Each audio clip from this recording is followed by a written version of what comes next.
Hey there, Mr. Redder here. Welcome back to another episode of Reddit Podcast Stories, where today, Karen is going to name her baby Danger if it's a boy, or Tinkerbell if it's a girl. One of my friends found out she was pregnant a few months ago, and she's really excited to become a mother. I'm happy for her, and I think she'll make a great mom. But there's one problem. She wants her baby's name to be unique and special, but the way she's going about it is terrible. What I mean is, the name she plans on using is awful. If it's a boy, she's going to name him Danger, D-A-Y-N-G-E-R. If it's a girl, she's going to name her Tinkerbell. I wish I was joking. I asked her if she was 100% sure, and I suggested that if she was dead set on those names, to make them the kid's middle name. When she asked why, I told her flat out that the kid's gonna get bullied if she names them that. I know just how crappy kids can be. I got bullied for my name, and I changed it when I was 19. She got really upset and told me I was being unsupportive and I was being a crappy friend. She's been ignoring my text ever since, and it's been more than a week. I'm starting to feel kind of guilty over what I said. Was I the jerk? Update. We had a conversation over call. I decided to tell her about my experience and how I was bullied for years because of my name, Shaylee. And it turns out she's been going through a lot. Birth complications run in her family, and she's been really stressed out about it. Along with finding out that her boyfriend, now her ex, of 3 years has been exchanging daily texts with a coworker of his. I had no idea about this, and she expressed regret for taking out her feelings on me. I carefully brought up some of your points and suggested using the name Belle for a girl, with Tinkerbell as a nickname. She thinks that's cute and liked the idea. I also mentioned maybe using Dane as a first name with Danger as a nickname, which she wasn't quite as happy about. She did decide to use Danger, still spelled with a Y, as a middle name, which isn't nearly as bad as using it as a first name. On the bright side, the kid can tell people, Danger is my middle name. Thank you for all your advice. I really appreciate the help. Not the jerk. She needs a reality check. She's naming adults here. These names won't set her kids up for the best shot at life, and she needs to accept that. Not the jerk. I'm so sick of people assuming that anyone who disagrees with them is unsupportive. Being a supportive friend does not mean being a yes man. It means having your friend's best interests at heart. You do want your friend and her kid to be happy, therefore you are the most supportive. Any name should fill a person with confidence, as people will have to keep introducing themselves again and again throughout their life. Well, what do you think? Is OP the jerk for these names that she wants to give to her babies or not? Please let us know. I'm so thankful that my parents were chill about my name. If my mom had named me Tinkerbell, I think I would still be holding a grudge against her. Am I wrong for divorcing my ex-wife over kids? I want to preface this by saying that I have no intentions on getting back with my ex, and I'm in a very happy relationship with my now fiance. I'm 46 male, married my ex-wife, 45 female, when we were 26 and 25. At that time, we were both on the fence about having kids. I knew since college that I wanted to retire early, and my dream of having financial freedom was what really made me realize that having kids didn't fit into the life I wanted. I was trying to find the right time to talk to her about it, but over the next few weeks, she started dropping hints that she wanted to have kids. She started showing me photos of her friends starting their own families, commenting on our nieces and nephews, joking about her getting or being pregnant. That one freaked me out, and even bought me a book on the joys of fatherhood that she thought I'd find interesting. I sat her down and asked her if she wanted kids. She admitted that over the years she had grown to want a family. We had a conversation about it, and I realized that neither one of us was going to change our minds. I didn't want to keep her from what she wanted in life, so I brought up divorce. She really didn't want to divorce and kept trying to get me to want to have kids, but I stuck to what I wanted and we ended up separating. I obviously still loved her, but that's why I wanted to divorce. We were still young, and she could find someone to have the family she wanted with. I didn't want her to resent me for forcing my life choices onto her.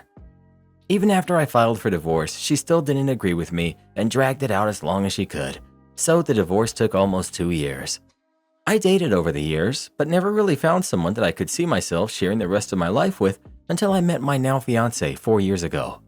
Apparently, my ex-wife struggled with dating as well and hasn't remarried yet. She has a son, but the kid's dad isn't in the picture. She recently reached out to me and asked if we could meet to catch up. I talked with my fiance about it, and she thought it would be a great way to clear up any bad blood between us. So I agreed to meet up with her for coffee. Things seemed to be going well until she brought up her son. She asked me if I was going to be a part of his life as a masculine influence, and I told her I was glad that she was able to have a kid, but that it still wasn't something I was interested in. She tried to change my mind by saying that we could be a family again. She kept trying to convince me, and I kept trying to change the subject. I admit that I got frustrated because things weren't going as I had hoped they would, and I told her that I was happy with my fiance and that I was not interested in her. She started to insult my fiance, so I left. I thought what happened was crazy. When I agreed to meet with her, it never even occurred to me that she might want to get back together, considering how long it's been, and, I'm not single. She kept messaging me, so I blocked her, and I don't plan on talking with her again. I was talking with my sister and her husband about it, and they said that while I'm totally right for rejecting her now, that it was a jerk move on my part to divorce her in the first place, and that I was now being a jerk again by not being a part of her kid's life. They both agreed that my ex was right for wanting to work it out. They said it's my fault that her kid doesn't have a father, and that if I had given having kids a chance, I would have changed my mind. I just don't agree that kids are something one should compromise on. I just don't see how it's possible for it not to be a bad situation for everyone involved that breeds resentment. I don't know my ex's kid at all, and I don't agree that it's my responsibility to step up just because his biological dad didn't. I asked some other friends and family, and they agreed with my sister, so now I'm not sure if what I did was wrong and if I'm just wrongfully justifying it to myself. You're not wrong. You did the right thing in divorcing her over having very different expectations for your lives. If you divorced her over you not wanting kids, I can't understand why she would think that you would want to be with her or be willing to fill a fatherly type role with the kid that she did end up having with someone else. Your sister and brother-in-law are crazy. Kids are not something to compromise on. They are a 2 yes, 1 no situation. OP. She used my social media posts of me with mine and my fiance's nieces and nephews as proof that I wasn't against having kids. I like kids, I just don't want any of my own. She thought I had changed my mind about kids because of the posts and said I was being a hypocrite by refusing to be in her son's life the way that I was in my nieces' and nephews' lives. What they were arguing is that if I hadn't divorced my ex-wife, she could have convinced me to have kids, and then her kids would have a father figure. I was the one who pushed for divorce and broke our potential family. Hopefully there's zero chance that you're the one who got her pregnant. Have a lovely remarriage and treat your fiance like she is the only one for you. That little meetup with your ex, it cast a shadow in her mind. Help that shadow dissipate for good. Yes, low contact, the others forever. OP. We divorced 16 years ago, and her son is 11, so there's no possible way he could be mine. Thanks for your concern, but my fiance is fine. No shadow was created. We are both very secure in our relationship, and she was the one who encouraged me to meet up with her so she could apologize to me for how she lied and talked crap about me. Even though that's not what ended up happening, my intentions were clear and never changed. I'm about 98% sure I know who the kid's father is, and if I'm right, then I don't really blame him.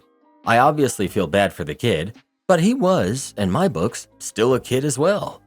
The guy I think is the father is currently about 30, but he was a recent high school graduate when my ex got pregnant. My ex and him got engaged, he moved away suddenly, and nobody could get a hold of him, and then it came out that my ex was pregnant. He was in a trade apprenticeship program before he left, but I don't know where he is or how he's doing now. Update. So, some things have happened. My ex-wife somehow got a hold of my fiance's phone number. She contacted her yesterday and made false accusations that I cheated on her when we met up for coffee. Obviously, my fiance didn't believe her and just blocked her number. This morning, my sister showed up uninvited to my fiance's house with her kids, demanding to talk. We don't live together and I wasn't there. My fiance originally wasn't going to let them in, but my sister sat on her porch and refused to leave. It was cold and windy, and the kids didn't have coats on, and since it's not their fault, she ended up giving in. She put on a show for the kids and made some coffee to prepare herself for whatever crap my sister was going to say. My sister started a whole spiel about how if she, my fiance, really cared about me and not just my money, then she would do what's best for me and leave. My sister claimed that since I'll always be connected to my ex, that I will be forever unhappy if I'm with anyone else. Apparently, if my fiance doesn't leave me, it's proof that she's only with me for my money, and that it's obvious that my ex and our kid which, what the heck, it's not even my kid, would actually use the money in a godly way. My fiance laughed in my sister's face and just stared at her until she left. My fiance and I are both a little confused by what she said. I am better off financially than my fiance, but not by that much. I'm also not religious, so even if I did get back with my ex, me and my money would still not be godly. We know she's crazy, but again, why did she think her plan would do anything? After my sister left, my fiance called me and told me what happened. I called my sister to tell her, 1, leave my fiance alone, and 2, that she's crazy and delusional. She defended herself by saying she knew what was best for me and was just protecting me from going through with the wedding since my fiance was obviously taking advantage of me, and that since I'm under her spell, I can't protect myself. I again told her she was crazy and delusional and told her that I never wanted to hear from her or anyone who's siding with my ex again, and to please pass that message on. Every time a family member or a friend messages me about it, which has been 6 so far this morning, I ask them what their thoughts on the matter are and if they side with my ex or sister, and I just block them. Am I the jerk for refusing to attend my best friend's wedding? I, 28 female, am entangled in a wedding drama of epic proportions. My recently engaged best friend, who's 29 female, asked me to be her maid of honor, and words can't even describe how happy I was. We've been inseparable since kindergarten, and I was ready to make her big day unforgettable. I spent nearly $700 on her bachelorette party, buying cute outfits for everyone and renting a party bus with all-you-can-drink drinks. The other girls pitched in, but I'm the most financially stable, so the majority fell on me. I helped plan the wedding of her dreams, right down to contacting the vendors and setting dates when she was too busy. I made the save the date and invitation cards. What I'm trying to say is that I did a lot for her. And then, 2 weeks before the wedding, my best friend asked me to step down and said that her future sister-in-law would be taking care of the role of maid of honor. I was ticked, and we got into a huge argument over this, where I, admittedly, said some things that I wasn't proud of. Since then, I've received texts from our friends, best friend's family, the groom's family, and even sister-in-law telling me I'm a drama queen who needs to get over herself and that this isn't about me. This has really gotten to me, and I need to know, was I in the wrong? Edit. Thank you to everybody who's given me advice. I'm gonna wait a week and let emotions cool off, then I'll have a sit-down talk with my friend about this. Update. I called her this morning and asked to talk. She agreed, and we set up a meeting on Thursday at a local coffee shop. I'm a bit concerned because she sounded really shy and nervous on the phone. Hopefully it goes well, and I can do an official update with happy news. Did you ask for the money back? OP. I tried asking for some of the money back, but she called me money hungry and said I never told her it was conditional. Have you talked to sister-in-law? OP. Once or twice before this went down. She's been texting and calling me to tell me what a self-centered jerk I am, but I haven't replied. Did she give you a reason for why she asked you to step down? OP. Sister-in-law is an introvert and might never get to be a maid of honor. I have a large friend group and might be a maid of honor at one of their weddings. Is she close to sister-in-law? OP. She isn't particularly close to her and even would complain about her at times. Sister-in-law is the youngest member of the nearby extended family. She's 18. I don't know if that changes things, but my friend felt like sister-in-law was coddled. A few people have mentioned the groom's family pressuring her, and I think it's likely. I thought it was extremely out of character, but one person said she might be feeling pressured to conform to the family since she wants them to like her. I'm not sure what the actual reason behind her actions are, but hopefully I can sit down with her soon and talk it out. Also, she paid for the base dress, and I was going to pay for alterations. I don't want to expose her online because we've been friends for over 20 years, and I don't want to hurt her like that. I'm still hoping we can be friends. It does make me feel much better that so many people are on my side, even if it's just on Reddit. I was genuinely starting to feel like I was going crazy. Update. I met my friend at around 9 a.m. yesterday at a local coffee shop. She looked really bad. Her hair was super greasy and unkempt. She had really bad eye bags, and she seemed totally exhausted. When I asked her what was wrong, she just apologized. I kept prodding, and it turns out that her in-laws are real pieces of work. Apparently, they've been harassing her for nearly 3 years about having sister-in-law as the maid of honor at the wedding, and when my friend chose me, they went ballistic. My friend said she thought she'd be able to handle it until the wedding day, but then mother-in-law threatened to ruin her wedding dress unless sister-in-law was the maid of honor. My friend panicked and that's when she told me I would no longer be maid of honor. She apologized for the money-hungry comment and said that she was just in such an awful place mentally that hearing me mention the money made her really upset. The reason all our friends were attacking me is because they knew about the mother-in-law situation, as my friend never mentioned it to me because she didn't want me to step down because of mother-in-law, and they thought I also knew the whole story. And as for the fiancé, he was completely in the dark. He doesn't have a good relationship with his mother already, and my friend didn't want to be what destroyed that relationship. When my friend told me all of this, I felt awful. I didn't know she was enduring 3 years of harassment because of me. I immediately apologized, and she apologized, and we both cried a lot. When the tears stopped, she pulled out an envelope with nearly $200 and gave it to me. I originally refused, but she insisted, so I took it. I encouraged her to tell her fiancé because keeping this from him wasn't helping anyone, and if he decided to cut off mother-in-law, then that was his decision and not hers. After talking a lot more about future boundaries, our relationship, and the wedding, I decided I would go to the wedding and we'd still be friends. I know my friend didn't handle this in the best way, but I've known her for over 2 decades, and she's practically my platonic soulmate. That's not something you should throw away because of this. Originally, that was how my update ended, but as I was typing this, I received a text from my friend saying that fiancé disinvited his mom and practically half the family, including sister-in-law, because of their treatment of my friend and me. She asked if I would be willing to be the maid of honor again, and I said yes. I just want to give a final thank you to Reddit for helping me through this, and I hope all of you have a nice night. Am I the jerk for leaving Thanksgiving because my partner's creepy brother was there? I, 25 female, and my partner, 26 male, have been friends for a few years and started dating more seriously earlier this year. This was the first time he's invited me to Thanksgiving. He called it a Friendsgiving when he pitched it. His parents, who I adore, were hosting it, but it was mostly their friends and his friends, not extended family, as he put it. I guess for whatever reason, I assumed his brother wouldn't be there. I've tried really hard to be nice to his brother, but he's always creeped me out with his staring, hovering, etc. But he reads as neurodivergent. I think he's diagnosed ADHD, but it seems a lot more severe to me. But I tried to be nice. Then last year, my partner asked if his brother could come with us and our friends on our big summer Renaissance Fair road trip, and I told him how uncomfortable around his brother I am, and I didn't want him to spoil this trip. In nicer words than that. And my partner assured me he wouldn't. But he kind of did. I felt like I was babysitting a kid for most of the trip, but whatever. It was a few weeks, and after that, my partner posted something on Instagram and his brother commented, and I went to snoop on his Instagram as one does, and saw that he had drawn a bunch of creepy, gross drawings of me while we were on our road trip. I mean, very obviously of me. I brought it up to my partner, and he mostly seemed to brush it off. I didn't exactly say how uncomfortable it made me, but I also don't feel like I should have to spell that out. I've been pretty clear that I don't want to be around his brother after that. I've had dinner with him and his parents occasionally, but his brother usually isn't there or he stays up in his room. He might come down to get a plate or whatever we're eating and pass by, but he never stays. I thought because my partner conveyed to him that I'm not okay with being around him.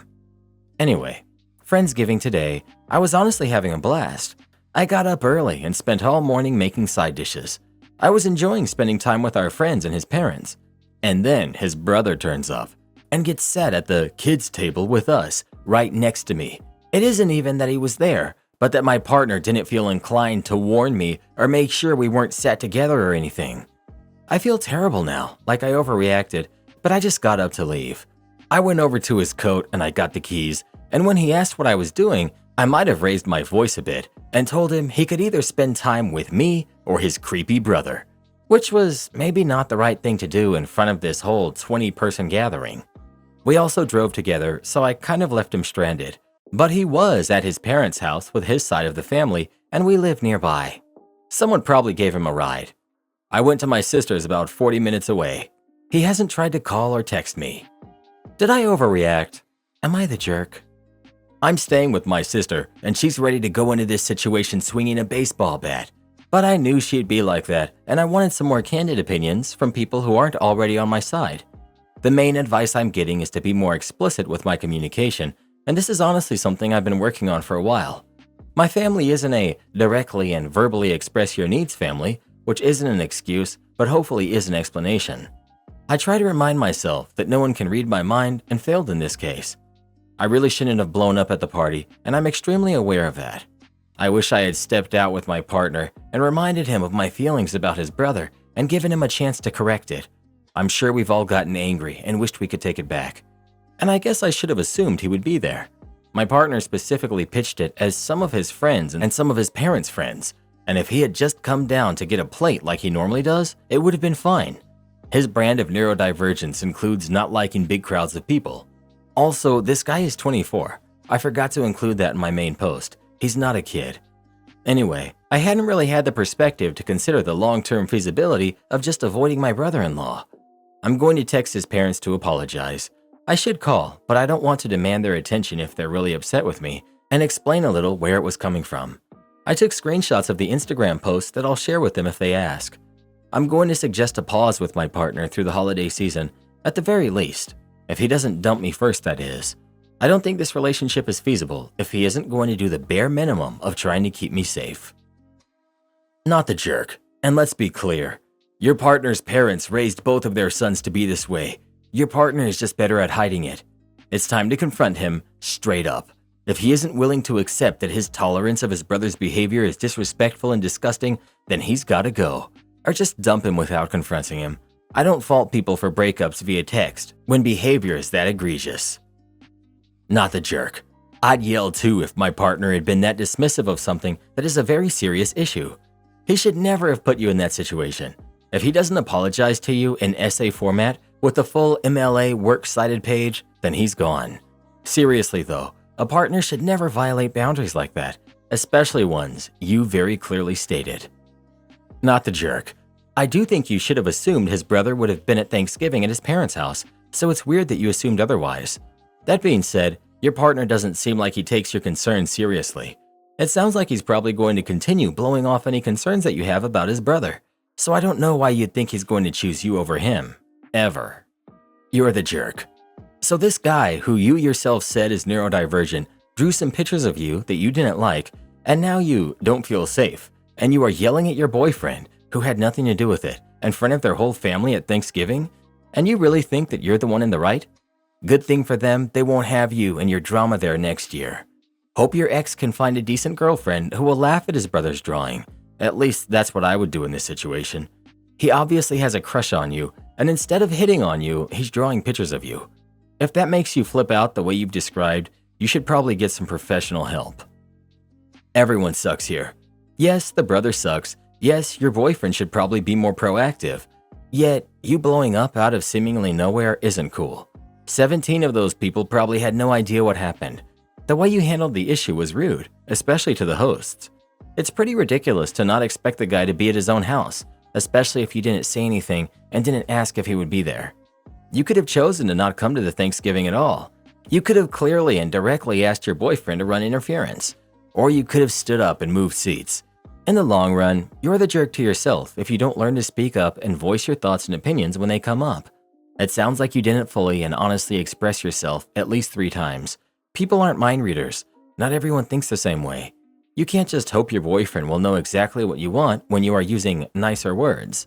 If you don't want to be around the brother, you should straight up say, "I don't ever want to be near your brother again. If he is around, I will leave." That's a healthy boundary. Don't be shy to make your boundaries 100% clear, otherwise you will end up having cycles of resentment and blowups. Resentment and blowups with many partners and friends in the future. Am I the jerk for asking the men to clean up after Thanksgiving dinner? I'm 42, female. My husband is 37, male. We were invited to his sister's house for Thanksgiving. I love to cook and entertain, so I volunteered to make a lot of dishes. Other people brought food also. I cooked for 2 days straight, and today, the morning of Thanksgiving, I suggested to my husband that he should gather up all the men to clean the kitchen after the shared meal, since literally only the women were the ones who cooked and prepared everything. Divide and conquer, if you will. He agreed to do so. We had a great meal. After dinner, everyone sat around chatting with coffee and were having a good time. At some point, the men all transitioned to the living room to watch football while the women began helping my sister-in-law clean her kitchen. The kitchen connects to the living room, so it was evident what was going on. On the way home, I asked my husband what happened and why he didn't pitch in to help with the cleanup. He said I have a victim complex and I'm choosing to be in a bad mood. I told him I'm not in a bad mood. I'm just bringing up what was previously discussed and agreed upon, and asked him if he thought it was fair. He then proceeded to tell me how there are certain jobs he has to do because he's a man. I said that's not the point here. I'm not talking about prior situations or arguments, just this evening in particular. Am I the jerk for thinking that all the people, in this case all of the men of the family, who contributed nothing to the meal, should have had a hand in helping clean it up afterwards? Not the jerk. If I acted like this, my wife would tell me to get takeout and eat by myself next year. Not the jerk. You had an agreement, he ignored it, and then tried to throw in your face other things he does. The audacity. Throw away the whole man. If that isn't an option, make it clear that he is in charge of both cooking and cleaning for Christmas and stick to it. If you keep allowing him to push you over, it's never going to change. Not the jerk, and I would die on this hill. I would never offer to help host a party that benefits him again. Anecdotally, my husband made everything for Thanksgiving because he loves to cook and he refused any offers of help. So I put all the leftovers away and cleaned up everything. It's only fair. I assume he was scared to tell the other men they needed to clean up because they are also jerks, so he conformed. Then he didn't want to admit to you that he was a scaredy cat and acted even more like a jerk. This is divorce-worthy. He's making it clear to you that he has no respect for you and what you two agreed on. He would rather go with these other worthless men who want to watch football while you work hard to clean their mess. If my husband ever did anything like this, I would have gone in there and called him out in front of the other losers and made him come help clean. Fortunately, my husband did all of the cooking and cleaning on Thanksgiving while I watched movies with the kids. People need to realize that moms need breaks too sometimes. So he's a liar, he's ungrateful, and he's a jerk. Why would you ever cook for him again? Unpopular opinion, but I'm extremely jealous of the guys who lived 70 years ago. Even minimum wage back then was a salary they could support their entire family with. You could buy a house, even just working in fast food. And on the holidays, your wife wouldn't flip out on you if you didn't do enough cooking or cleaning. She just showed her love for the fact that you provided for the family by taking care of all that. And she enjoyed it because she appreciated you and wanted to show you that. I would give anything to go back in time to when things still made sense. It's baffling to me that men continue to behave like lazy bums and yet still have significant others. And then they have the nerve to argue. Of course you aren't the jerk. Your man-child husband is. This is precisely why I stopped participating in the family furnishment of these holidays. I, 52 female, work the same if not longer hours than the men in my family. They do not cook or help clean up. My 80-year-old mother still chooses to run around waiting on my father and brothers while they sit around watching TV, acting like captains of the universe. I'll be darned if this is how I'm going to spend a day off. My Karen sister-in-law demands I pay for her vacation. Huge mistake. I, 28 female, have a great relationship with my niece, Ava, who's 9. She loves me and I love her. She has no issue staying with me for days on end. So I asked my brother if I can take her on a trip with me to Disney for a week.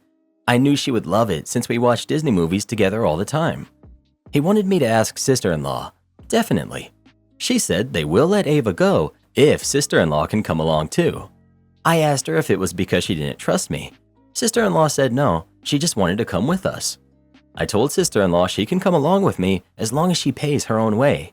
We can all share the room, so she will have to get tickets, airplane, and her own ticket to Disney. She said she didn't have the money to pay for it, and since I don't have kids or family, and I have good income, I should pay for her to come along too. I didn't like it. Technically, I do have the money, but I don't like the way that she said it, and I have my own financial plans. I told her I won't be paying for her. She said then she won't let Ava go. Though disappointed, I just canceled the idea. My brother called me the next day asking why I canceled the trip, and Ava was looking forward to it. I didn't tell her about the trip. I told him my conversation with sister-in-law. He was upset with sister-in-law, but didn't have the money to pay for her. He asked if I would cover, and I said no, just on the principle alone. I felt sister-in-law was forcing my hand, and I didn't like it. Now my brother is calling me a jerk for refusing to cover sister-in-law and canceling the vacation that I promised Ava. I didn't promise her this. Am I the jerk? Not the jerk. First, you didn't tell Ava about the trip, so either brother or sister-in-law are lying about Ava being upset when she doesn't even know about it. Or they told her about the trip and now she really is upset. I totally understand a parent wanting to accompany on the trip, But if the brother wants you to include sister-in-law on a trip that she wasn't invited on, then they can pay their bill. Me thinks sister-in-law vested interest in going on the trip had to do more with getting a free vacation rather than accompanying her daughter. Not the jerk. The sheer audacity to demand her trip be paid for. What, she's never been to Disney or something? She's been missing this her whole life and saw an opportunity for a free ride? So entitled. It's too bad you couldn't get a trip with Ava this time, but I hope you can spend more time with her in the future without sister-in-law imposing and mooching. I found out why my husband hides his best friend from me, and I don't think there's anything I can do about it. I, 26 female, have been married to my husband, Dylan, who's 26, for 3 years. We got together when we were 17, but we've known each other since the 4th grade. I love my husband. He's the total package. Funny, sweet, smart, and attractive. He's made my life amazing, and he's who I fully intended on spending the rest of my life with. We attended all the same schools from the time we met up until college. In that time, we've both made our own friends groups. He's been more connected with his friends than I have, and because of that, I've become a part of their friend group as well, I'd like to think. In that time, I've been at around 50% of their total group hangouts, mostly because of my job, but sometimes I'm just straight up not invited. I didn't question any of this because, hey, they're his friends. He doesn't see them nearly as often as he sees me, and it's not my business. My husband met his best friend, Cairo, who's 27, long before he met me. I knew almost nothing about Cairo up until recently. He wasn't at our wedding, nor did he attend any of the same schools as us, and I was under the impression he wasn't friends with anyone in our group. I thought all of this was because of his line of work, as I was told that he traveled a lot. Last year, me and my husband went to a barbecue hosted by another couple in the group. Cairo was there. I didn't recognize him at first, but when I realized who he was, I was honestly kind of shocked. I had seen him in person before, but he always kept a very good distance from me, which I'm now realizing was intentional. Anyways, he's totally stunning. He looks like he could be a supermodel. When I attempted to make conversation with him, he seemed really nervous and totally shut me down after a few sentences. When I mentioned this behavior to anyone else, they also shut me down, saying things like, "That's just how he is," or "Maybe you said something that offended him." In short, no one would tell me anything about Cairo at all. Any conversation that involved him was a no-go. At the end of that night, I tried talking to Dylan about his behavior. He told me Cairo didn't like me. I was confused because I'd hardly seen him in person at all, let alone actually talk to him. The excuse my husband gave me was that Cairo disliked me because I cheated on my husband once in college, and Cairo was too stubborn to let it go. I've seen Cairo less than a dozen times since then, mostly at birthday parties, huge get-togethers, and on one occasion, he came to our house to watch a football game with my husband and a few of their other friends. Anyways, a few weeks ago, my husband went fishing with his cousin. That same night, I had some of the girls in our friend group over for a girls' night type thing. Lily, who's 24, was scrolling through some social media. I was glancing over her shoulder when I saw a selfie of Dylan and Cairo sitting next to each other in a hot tub. The selfie had been posted maybe 30 minutes ago. I asked Lily about what I had seen, and she went pale. She tried saying nothing, but I snatched the phone from her and I went to the profile that posted the photo. The profile belonged to my husband. It was a private profile, and scrolling through the photos, most of them were jokes or memes, but the rest of them were photos of him and Cairo. Either they were hanging out alone or with the rest of the group, minus me. Most of the photos, they seemed way too close, too touchy, or doing things that seemed too personal for friends to be doing. I spent a good 10 minutes looking before I couldn't take it anymore. I was horrified. All of the photos were dated to nights that my husband told me he was working late, hanging out with his relatives, or were times that he had told me he was doing something else, and obviously hangouts I wasn't invited to. Lily just sat there looking dumb. She didn't say anything, but all the girls were looking at us like a bomb had just gone off. They clearly knew what I had seen, and their reactions were enough to confirm exactly what I was afraid of. I was livid. I started yelling. Lily was crying, and the rest of the girls were freaking out. When I started to calm down and demanded that they explain to me what was going on, Lily told me everything. Dylan and Cairo had been essentially dating behind my back since before we even got married. They got together during a 1-month break me and Dylan had during college, and they stuck together ever since. They all knew, and none of them told me until I found out the hard way. Cairo wasn't at our wedding because he felt guilty. He avoided me like the plague because he felt so guilty. They arranged group meetups in a group chat that I wasn't in because they all like Cairo enough to spare his feelings. Even the guys in the group felt the same way about him, apparently. Cairo was never as distant as I thought he was. He was just being hidden. Dylan was hiding from him because he didn't want me to find out that they were together. By the end of it, half of us were crying, and everyone who wasn't was apologizing to me. I was so angry. I made them swear they wouldn't say anything to Dylan or anyone else. I kicked them all out and cried myself to sleep. I was basically in denial, like this was all some sort of a sick prank. My husband didn't come home until the next morning. He told me all about the supposed fishing trip that he had gone on. I didn't say anything about what I knew. I guess he could tell that something was up because he kept asking me what was going on all day, every 5 minutes. Eventually, I just told him I'd been in an argument with my sister. By the end of the week, I was totally numb. Last night, while my husband was busy handing out the candy, I saw a notification pop up on his phone, and since I knew his password, I opened it. It was a text from Cairo. I looked through the conversations they had had, and it confirmed everything. It was devastating. Dylan texted Cairo the exact same way that he texted me. He told Cairo he loved him. Every sweet thing he said to me, he had said in his conversations with Cairo too. I was hardly mentioned. I put his phone back down before he noticed. Dylan is at work now. I don't know what to do. I could never imagine myself leaving Dylan because he's such a loving partner and a good man. But I can't see myself winning in a competition against Cairo if that's what it comes down to. I can't even make myself be disgusted or angered by Dylan. I love him too much. I'm not even upset with Cairo, but I'm so hurt. I don't want to risk losing my husband, and I don't want to share him. I called Lily and my sister this morning and told them about what I had found. They both asked what I'm going to do, and I had nothing to say. I don't know what to do. Update. Dylan came home last night around 10. I had a whole speech prepared to confront him with, but I could only end up saying, I know about you and Cairo. I'll spare the details of the conversation because it's still raw, but he left around midnight. He only took a few of his things. I haven't spoken to him since, aside from him telling me he was coming to get more of his things, and after our conversation, I've decided to go through with divorce.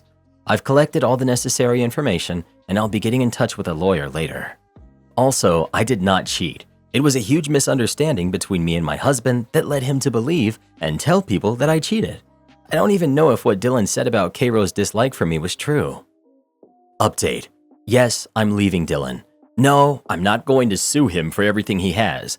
I will no longer be speaking to anyone from that group. I may have been naive, but I'm not stupid.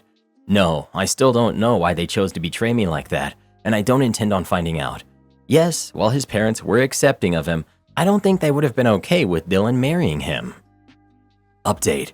8 months have passed since I first posted. I've been working really hard on getting better for myself, and since then I've done okay, until a week and a half ago. 10 days ago, I heard from one too many distant mutual friends that Cairo left Dylan. It makes me so happy to hear that he got what he deserved. The man he had to have has left him. Unfortunately, Cairo hasn't received this end of the karma and is still just as perfect as the day I found out he was having an affair with my husband. However, I'd be lying if I said that I cared or had any ill will towards him. I don't, just my ex-husband. If I saw him in a parking lot, I'd sprint over, shake his hand, and tell him I'm glad he delivered my ex-husband his much-deserved karma. I don't know how Dylan is doing now, but I hope he sees how it hurts, being betrayed like that. Anyway, you can consider this the end of the line. No more updates, no nothing. All I can and will do from now on is heal. Am I the jerk for giving up and hiring a nanny, even though my wife doesn't work? I'm 45, male. My current wife, Alicia, who's 29, is the stepmother of my 2 kids, who are 10 and 8. My kid's biological mom passed 2 years ago from a rare form of cancer called mesothelioma. From diagnosis to losing her was just over 4 months. The hospital that had treated my late wife offered grief support groups that specialized in helping kids deal with their grief.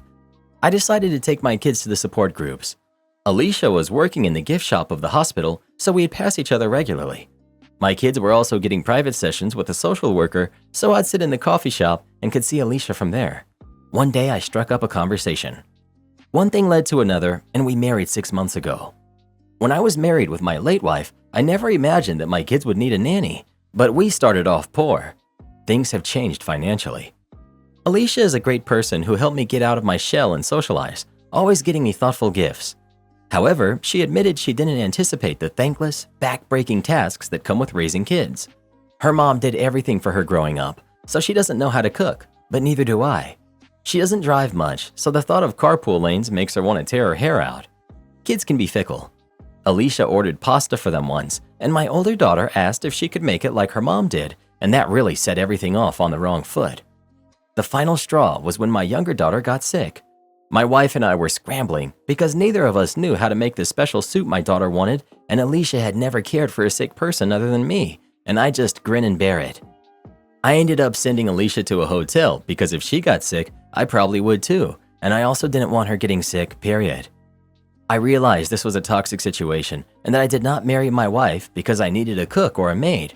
I did not need her to be what my first wife was to love her. After that, I told the girls we would be hiring a nanny. We were already outsourcing cleaning, so the nanny agreed to take care of the kids and cook meals. My daughters were upset, and even though the nanny we hired was the sweetest older woman, they asked her why Alicia isn't taking care of them, taking them shopping or watching TV with them. School just started, and both kids are already sick. The nanny was supposed to be off, but my older daughter heard Alicia saying she was calling the nanny because this was her area of expertise. She got upset and said she didn't need a nanny. I asked if the nanny was mean to her, and she said no. Alicia got upset and told her to show all of the adults some respect. Then my younger daughter started crying. Am I the jerk for hiring a nanny? I think my daughters need to be kinder to the situation. I watched the nanny cams. The nanny is not being mean. Since she came, I am less stressed.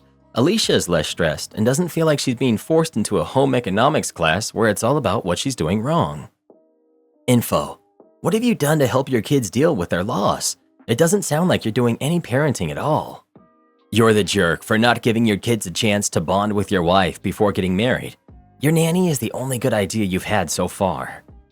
You married too quickly and didn't stop to think if the new, younger wife was a good fit for your kids. You can't outsource emotional intelligence and sound decision-making. You're the jerk. Not the jerk, but you are an idiot. You allow your grief to cause you to marry someone who isn't capable of being a good stepmother. Sure, she's incapable of being a mother to your kids, but you're the fool who married her. I, 25 female, broke up with my boyfriend who's 28 because he refused to put a bowl in the sink. My boyfriend and I have been together for a little over a year. We are quite different, but I think our incompatibilities were originally non-deal breakers. Recently though, our differences have caused us to be at each other's necks frequently. Last night, my boyfriend and I were sitting in the living room of my apartment. I had cooked us dinner earlier, and we were just binge watching a show. I began dozing off, so my boyfriend suggested we head to bed. As we're getting up, I noticed a bowl sitting on the coffee table, which we had used to share popcorn. I asked my boyfriend if he could place the bowl in the sink before coming to bed. Not wash, rinse, or place in the dishwasher, merely place it in the sink so that I could get it tomorrow before work. He told me no and waltzed into my bedroom, leaving me in the living room. I grabbed the bowl and placed it in the sink while calling out to him, "Very kind of you, babe. Thanks." To which he replied, "Not going to disable you. You're welcome." At that point, I decided to lay on the couch in the living room instead of heading to bed. I'm not entirely sure why. I guess I was just taken aback by how rude and dismissive and out of left field he had been, but I began to cry. He heard me crying and decided to turn on the television in my bedroom. At that point, I had enough of his attitude, so I went to the bedroom and said, "I think it would be better for us to spend the night apart tonight." He nodded and was out of my apartment within 5 minutes. As he was leaving, I said, "I'm just really confused why asking for such a small, minor favor has led to such a major blow-up." He replied, "I want a girlfriend who does things for herself." And then he left. I was very offended and hurt by that last comment, as my boyfriend knows my upbringing. I've been very self-sufficient and independent since before adulthood. I grew up with 2 very negligent parents and moved myself out of that environment by the age of 17. I have since gone to law school, secured a wonderful job, and I've been doing well for myself. If anything, I've been taking care of myself for much longer than other people my age, but I digress. I sat on that comment for the entirety of last night and today. Ultimately, I decided to have a conversation with him today, which did lead to me breaking up with him. Long story short, he was not apologetic for anything and said that he's allowed to not want to do favors for me. I understand that, but I felt as though the way he went about it was tasteless, disrespectful, and showed me an unattractive side of him. As I said, Maybe this is an overreaction, but what would you guys suggest? Couples therapy? This isn't about a bowl in the sink. There's clearly long-standing issues between y'all, and the bowl was the last straw. He's checked out of this relationship. You made dinner, and all he had to do was put a dish in the sink. That's not disabling you. People like that are totally fine with you catering to them, but have all sorts of justifications as to why they shouldn't help you with even the tiniest thing. Putting a dish in the sink isn't a favor. A favor is more effort, like picking you up from the airport or helping put together a dresser. Even a guest would offer to help put stuff away, much less your boyfriend who's staying over, eating your food, and sleeping in your bed. He also heard you crying and turned on the TV. He's a terrible partner, and honestly needs to go far, far away. Tomorrow, I'm going to ruin his life. I've been with him for 3 years now. We planned on getting married when our life settled down. I wanted to start a family with him. I love him more than anyone in this world. I've sacrificed so much for him, moved away from my home, turned down jobs so I could stay with him, and stood by his side as he started to go back to school. I gave him my world, and he cheats on me. I found out over a month ago. This scumbag got cocky, and I found out he was cheating on me with 2 different women. One is a TA at his university, the other his best friend's girlfriend. I'm livid. I write this post choking back venom. I loved him so much. He was my world, but now he will be the world I burn to nothing but ash. I pay for everything since he quit his job last year to go to school. I was more than happy to help him. I make enough to support us both. The only upside is the student loans are in his name with no connection to me. It will hurt to push the scumbag out to sea, but I will survive. I've held out for a month, enough time to create what I call the day his world burns. Tomorrow we're hosting a party. I arranged for his family to come, but my family will sadly not be able to make it. I've packed everything valuable already, and the suitcase is in the back of my car. My brother will come during the event tomorrow to take the car that is in my name that the dirtbag drives to my parents' house. The joint account, which is all my money anyway, is already empty. The event will be great, and he thinks it's for us to announce our engagement to his family. What will happen in reality is I will announce my departure from his life. I've already taken a job out of state and have lined up a new place to live. I'll start by telling everyone what he is into. The screenshots of him asking his friend's girlfriend to do unthinkable things, and the many other fantasies his mind came up with will all be passed around. I'll hand him the notice to vacate as I've already broken our lease. We need to be out by the end of the month. I will then end off by informing him I've already reported that he was hooking up with the TA for one of his classes the previous semester to the university, and that I'm sad I won't see the fallout from that. His friend also has a message for him that I will deliver, informing him that his friend group never wants to see him again as well. And with that, I'll leave. I will not look back. I will set his life on fire and walk away. Update. Yesterday, I planned to ruin his life in front of his entire family. I worked for a month to create the scenario that would cut him to the deepest. I had patiently waited for the chance to storm out of his world in a blaze of glory. And then I hit the front page of Reddit. I realized I had messed up when he was not answering my texts and had not shown up hours after he told me he would be home. I had hoped it was a happy accident, literally a car hitting him before I had the chance to. But no. I don't know how many men in the world are currently cheating on their soon-to-be fiancé with their best friend's girlfriend and a TA. However, the one who mattered in my plan found my Reddit post. I called his mother and found out he had run home to his parents. He told them we had a fight and that we were probably through. I was, and still am, livid at myself.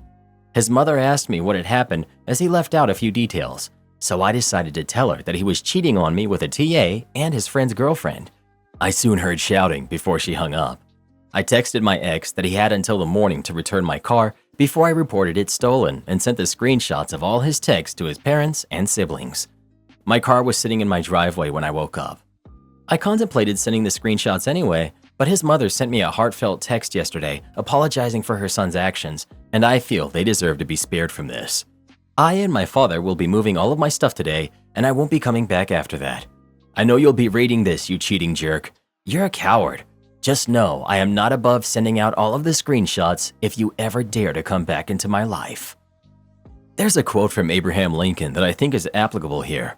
The hen is the wisest of all animals because she never cackles until after the egg is laid. That said, OP still burned this guy's life down. She just didn't get to do it on the grand stage she had intended. Whenever you're planning something worthy of mustache twirling, it's best to shut up about it. After all, what messes it up for the supervillain every time? Talking too much.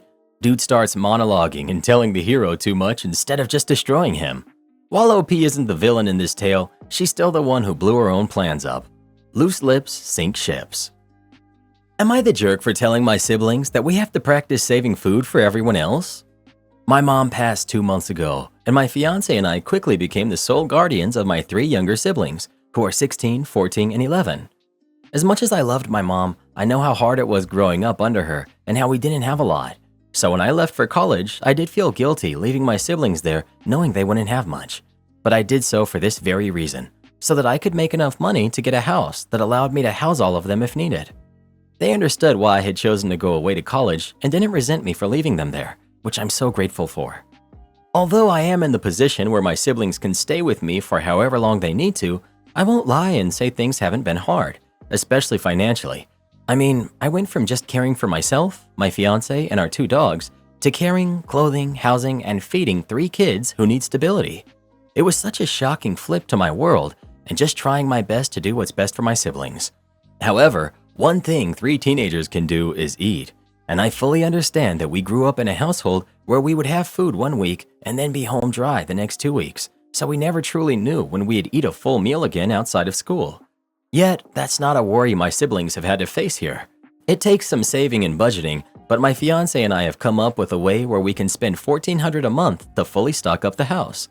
I've had small conversations about my siblings needing to be considerate of everyone in the house when it's regarding food, and telling them to just take what makes them full and leave enough for others to be full as well. I understand the resources guarding mindset is very hard to get out of. I really do. But what else can I do? Things got bad when my fiance and I went grocery shopping at Costco on Thursday, and we usually buy a few snacks for the kids to snack on or take to school. We woke up Friday morning, and within less than 24 hours, all of the chocolate chip cookies were gone, and it came in a pack of like 50. I called everyone down and explained to them that I will never restrict access to any food from them. However, they needed to be 100% considerate of everyone else in the house who also needed to have access to the same food and snacks as them. I told them that we were going to start learning about portion control and saving food for others, and they all said that they understood, and that was sort of the gist of it. The reason I'm asking if I'm the jerk is because I went to my group for other people who have the same situation as me, and we talked about it, and another group member told me that I was being a terrible person by controlling what they ate. I'm absolutely not trying to control their eating habits. I'm just trying to make sure everyone eats. Am I the jerk? If I am, I'm willing to absolutely apologize to them and find ways to help. Not the jerk. And maybe you can reach out to the nearest food bank and supplement the food that you buy. Teenagers are very expensive to feed. Use the resources in your community to help.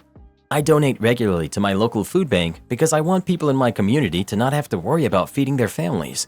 Families like yours are exactly why I donate. If you live in the US, your siblings could qualify for Social Security benefits. That may help with the extra expenses. Because they have dealt with food insecurity, that may be a difficult thing to break. Are they receiving any kind of counseling? They could get that through the school. Others have suggested food banks, which could help with your food budget. You and your fiance are doing a fine job taking in your siblings and caring for them. Not the jerk. No visible tattoos. Years ago, I worked in the deli section of a grocery store. It was with the kind of people that get a promotion and immediately forget where they came from and have unrealistic expectations of you. I had to slice meat and cheese for customers, make sandwiches, make all the fried foods, wings, fried chicken, potato wedges, etc. Oh, I'm getting hungry now. When I was hired, I had my sleeves rolled to just below the elbow, and I talked to the hiring manager about my tattoos. It's the names of my kids, so nothing offensive. Anyway, about a year after I'm there, they decide that tattoos and piercings are against dress code. Anyone with piercings had to take them out, and anyone with tattoos had to cover them up. Since my tattoos go down to my wrists, I asked if that went for me as well, because I'm handling people's food all day, and if my sleeves get dirty, I don't want it near anyone's sandwich or something. They scoffed at me and told me that I should have thought about future employment when getting my tattoo. So I figured I can't break the rules, so I won't. The next day, as the main bosses of the store were walking around, I had my sleeves down to my wrists, but I was making fried chicken, so my shirt was soaked in chicken blood all the way up to my elbows. We had to cook 3 boxes every morning, about 150 pounds of chicken, and I was halfway through the 3rd box. When they yelled at me to stop what I was doing, I just innocently asked, "What's wrong?" Can you see my tattoo? They didn't answer me. One just stared mouth agape, and the other looked like he was trying to set me on fire with his mind. So I said, well, if there's nothing else, I'm almost done here, so I'll start making sandwiches. They told me to go ahead and go home for the day. They tried to fire me, but since it was documented that I asked about long sleeves being unsanitary and I was basically told, suck it up, they can't fire me for following the rules they set in place. So they tried to start cutting my hours. So I said, very publicly again, that it felt like retaliation for the sleeves thing. So I said I would need to speak with a lawyer. I couldn't afford one, but they didn't know that. And finally, a month later, they told me that I was allowed to have my sleeves rolled up while working behind the counter. To which I responded, I actually found another job. I've been there for 2 weeks. Have the day your employees think you deserve. My Karen neighbor demands I stop wearing scrubs. 5 years ago, when I was in high school, I got a job as a kennel technician at a pet store. When I got the job, I was told to go get a few pairs of scrubs and that I need to wear them to work every day. I helped people out around the store, just like all of the other employees, but my main job was to help the vet take care of the puppies. Obviously, the vet did the heavy lifting, and I was just there to assist them. I don't know for sure why I was required to wear scrubs when the most medical thing I did was give the dogs their medicine, and I'm pretty sure it was just so the kennel techs looked professional. The owner was a bit pretentious and was always concerned with appearing professional. 3 years ago, when I started college, I had to quit my job at the pet store. I was determined to pay my way through college and not take out any student loans, and as much as I loved that job, it didn't pay very well. When I quit, I got rid of all the shirt scrubs, but I kept the pants because, as it turns out, nurses have been holding out on us, and scrubs are actually really comfortable. I treat them like sweatpants. They're comfortable and just something for me to wear around the house on my days off, but I would never go out in public wearing them. Fast forward to 2 days ago, when I went out to check the mail while wearing some of my old scrubs without thinking about it. Our neighbor, who lives in front of the mailboxes, was out watering her garden, and she perked up when she saw me. She got all excited and told me about how her daughter was a nurse and how she knew I was in college, but she didn't know I was going to college to become a nurse. So I, of course, cut her off and said, "Oh, I'm actually in college getting a degree in history," and I go on to explain why I had the scrubs and all of that. To say she was mad about me wearing scrubs would be an understatement.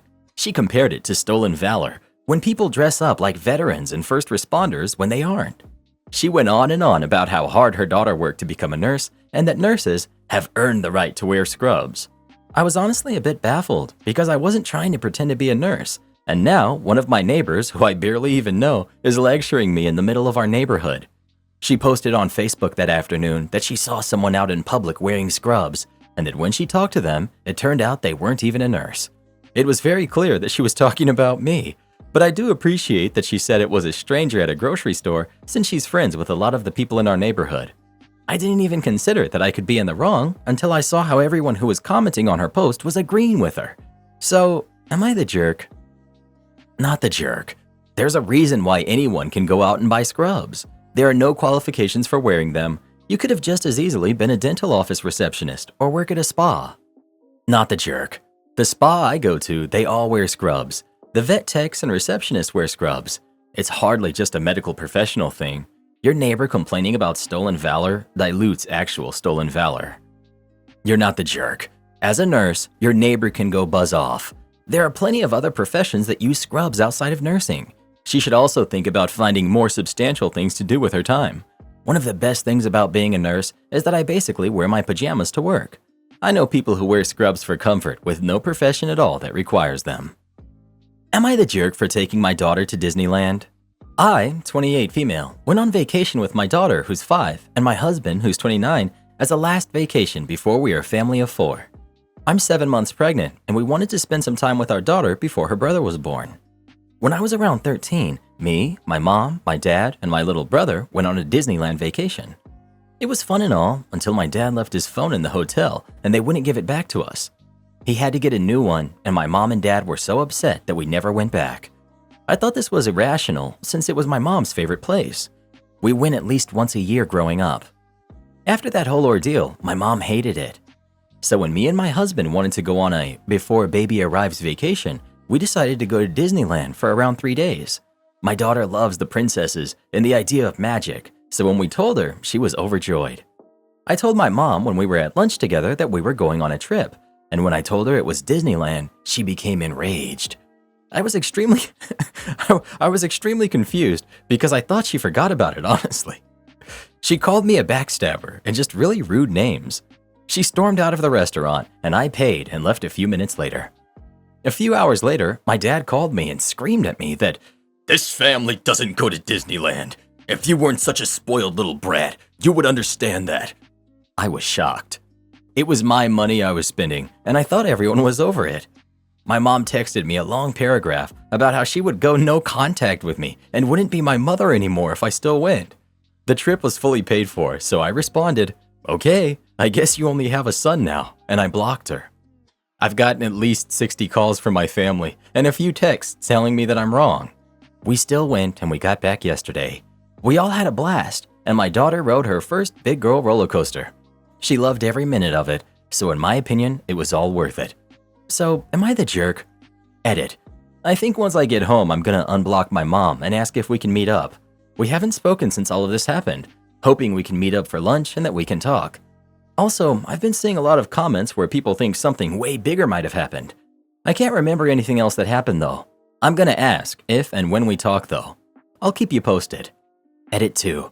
I'm getting ready for work right now, and wow. Last night I unblocked my mom, messaged her, and basically said, I want to talk. I know that our last fight was really messy, but I want to meet up for lunch and talk. And she responded. She said yes, and we're meeting up today. My dad is also coming along because I want an apology from him for what he called me. I truly can't even process the phone call that happened. I want to get answers as fast as possible because I've seen so many comments saying that this wasn't over the phone. I have really bad memory, and this was 15 years ago, but I remember most of it because that whole situation was very messy. I've also seen people saying it's very unreasonable to go no contact or very limited contact because of this, which I agree with. Not the jerk at all. The fact that your parents are this upset about a phone is crazy. Yes, they wouldn't give the phone back. It's unfortunate, but it shouldn't be a reason to hate Disneyland with a passion. This happened, what, almost 20 years ago? The OP's parents shouldn't be punishing their granddaughter. There's definitely different employees there, and the trip is already paid for, and I'm sure that OP and husband already took time off work. And then calling you names and saying they'll disown you is not okay. What would you have to tell your kid? That y'all aren't going to Disneyland because years ago grandpa forgot his phone and they wouldn't give it back? But he's got a new phone, but they still got beef, so now you can't go? OP. This is why I was so shocked. My mom even said in her long text message that we should cancel the trip and forgive and forget for the family. When me and my husband had taken time off work and we had canceled her preschool days for the trip. We spent like a good 2 to 3 months planning this, and I wasn't going to disappoint my daughter because grandma and grandpa didn't check the room before they left.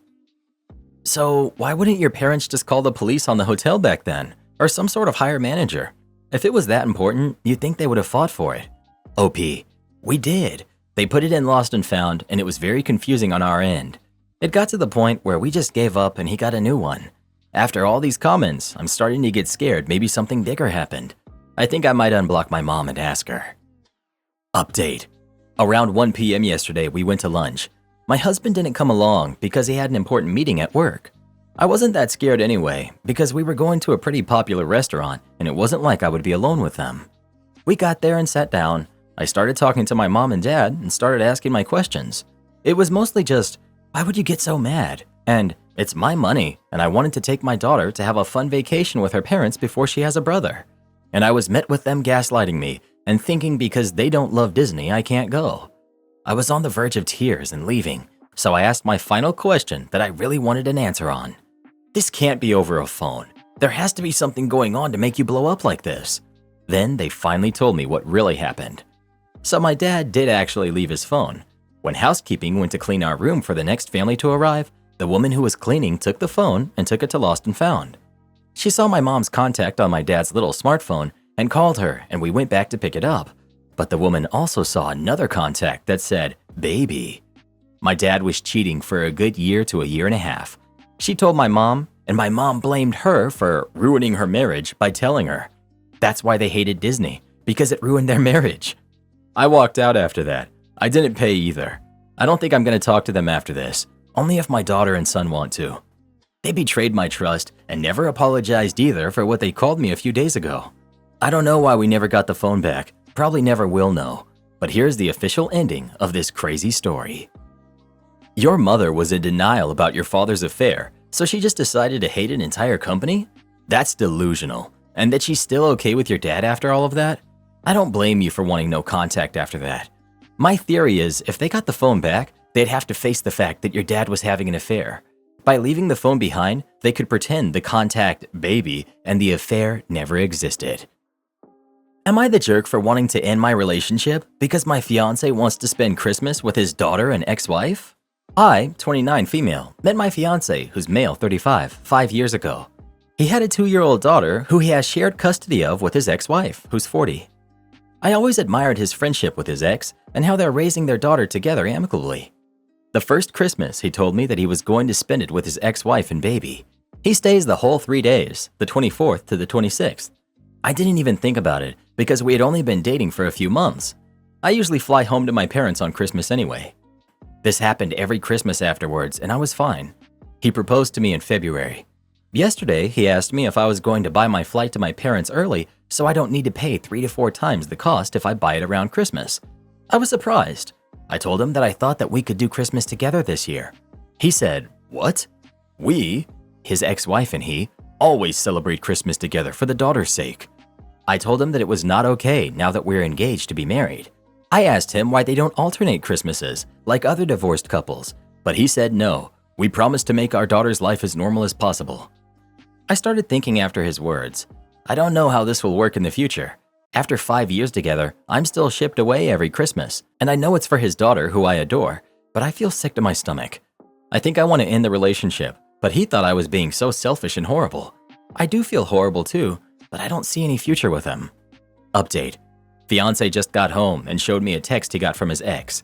He told her basically that he was planning to include me in this Christmas. Her answer was long and harsh, saying that I wasn't really family yet and that she wasn't comfortable with a stranger in her house. Then she accused him of being weak and prioritizing someone else over his daughter who's in a sensitive age now. So he asked me that maybe not this year, but next year I'm definitely family because we'll be married and his ex won't have any other excuses. I feel more conflicted now. Could I stay another year and hope that he gets better? Or should I just cut my losses when he obviously isn't trying to support me? I know it's his daughter he's thinking of and he doesn't want to make waves, but I feel like I'm nothing right now. This is strange for long term. Have a serious discussion about what the future looks like. Once you have a family, the dynamics will change for his daughter and your future kids. If he's planning on factoring in the ex's opinion long term, you gotta move on now.